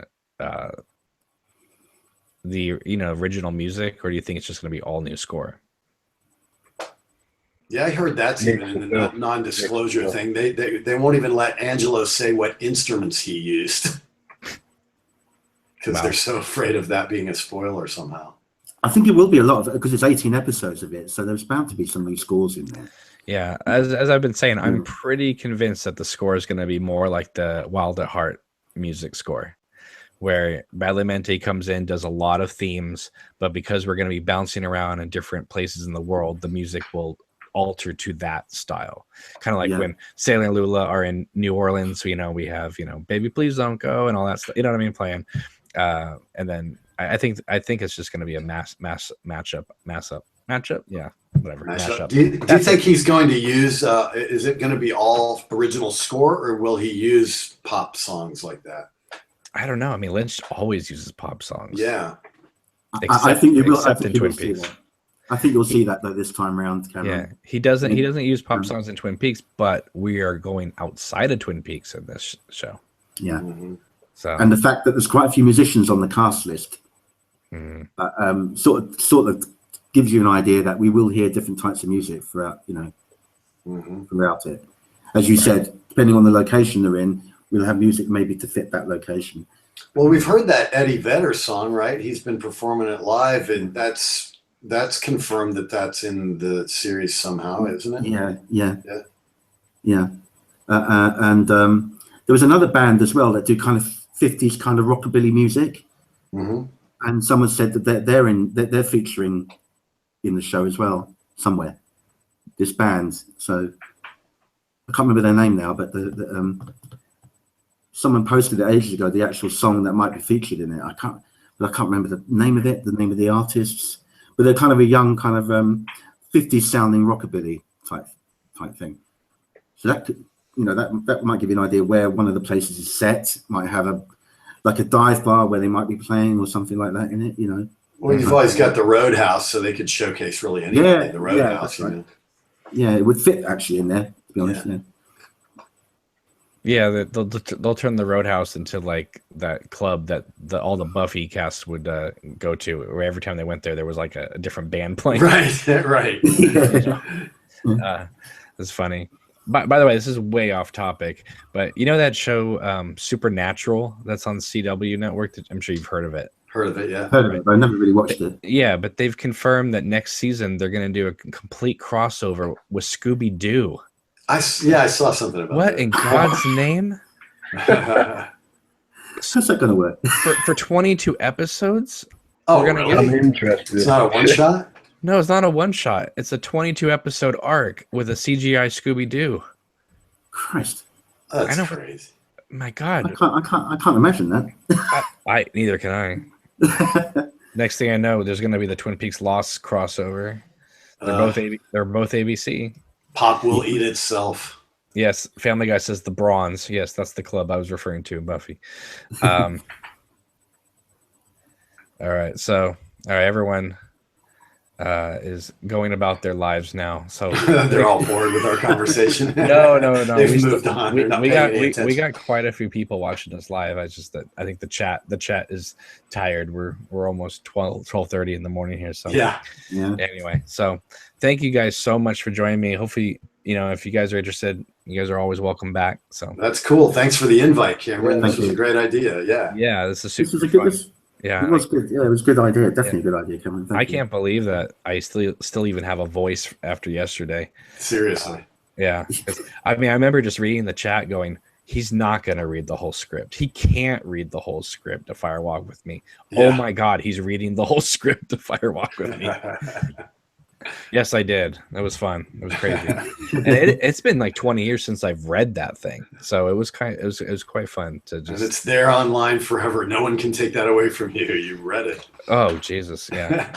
Now, next week we'll do The Secret Diary, and the week after we'll do The Secret Tapes of Agent Cooper. We'll just read everything. We'll just read everything. Well, you could transcribe the whole of seasons 1 and 2 and read that live. Yeah, with all the missing subplot of James's mom that they shot. They shot all those. They shot a huge subplot of James's mom, and they never used it. Oh, really? Yeah. So do you think the woman that the woman in the the woman with the face like that? Yeah. Do you think that could be James's mum? Never know. I still say Donna Hayward.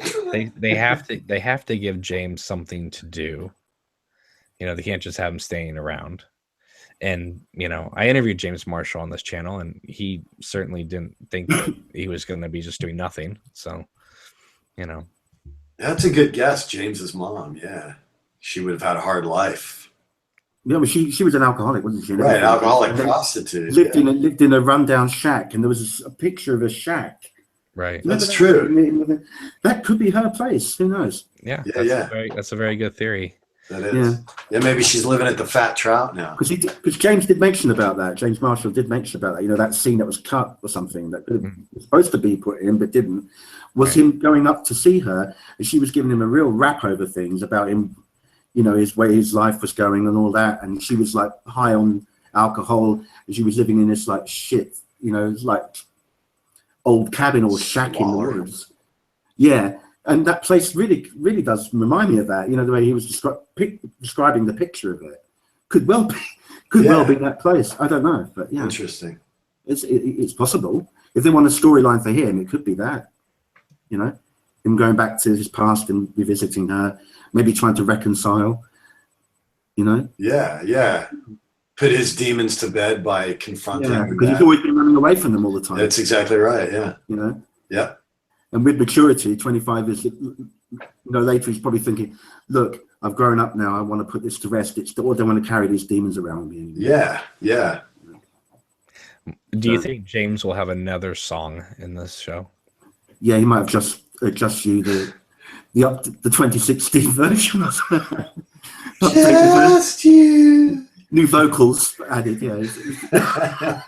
The baritone version. Together forever in love. and then in typical Lynch fashion, you have this really quote unquote cheesy sentimental moment undercut by Bob climbing over the couch. Great. That's right. Yeah. Yeah. Brilliant. Yeah. So. Well, the guys that do that Entertainment Weekly podcast pointed to that as the summation of the series. That scene, the tonal shifts and all that stuff. If you were to take one scene out of the whole seasons 1 and 2, they pointed to that scene to sum up Twin Peaks. I think it was a great shifting of emotions, and exactly. It's got a sentimental kind of vibe, and then suddenly it just turns to horror. That's right. You know, like that. You know, which is Lynch is so good at that. The transition. You go from complete goofy comedy straight into something like really dark, like The Killing of Maddie or something. Yeah. You know, it's just incredible, and it doesn't feel as if it's forced. It just goes smoothly into it. You know. Right. And that's incredibly clever. Really. Well, the truth of the matter is, and I'm not kidding you. I could continue this conversation for another 6 hours. Yeah. Because we could talk about all types of things. The thing is, though, is that we probably should wrap this up. Let's do it. Yeah, let's do it. Thanks, Cameron, for being a great host, man. It was a lot of fun. Thank you guys for coming on, and we definitely have to have you back on because we have to continue this conversation. This conversation has only, in the words of Karen Carpenter, just begun. So I love it. This conversation is ending on a cliffhanger.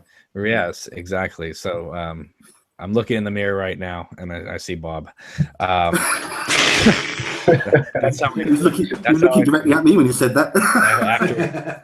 after my work day, and then now doing this. So. But yeah, thank you guys for watching.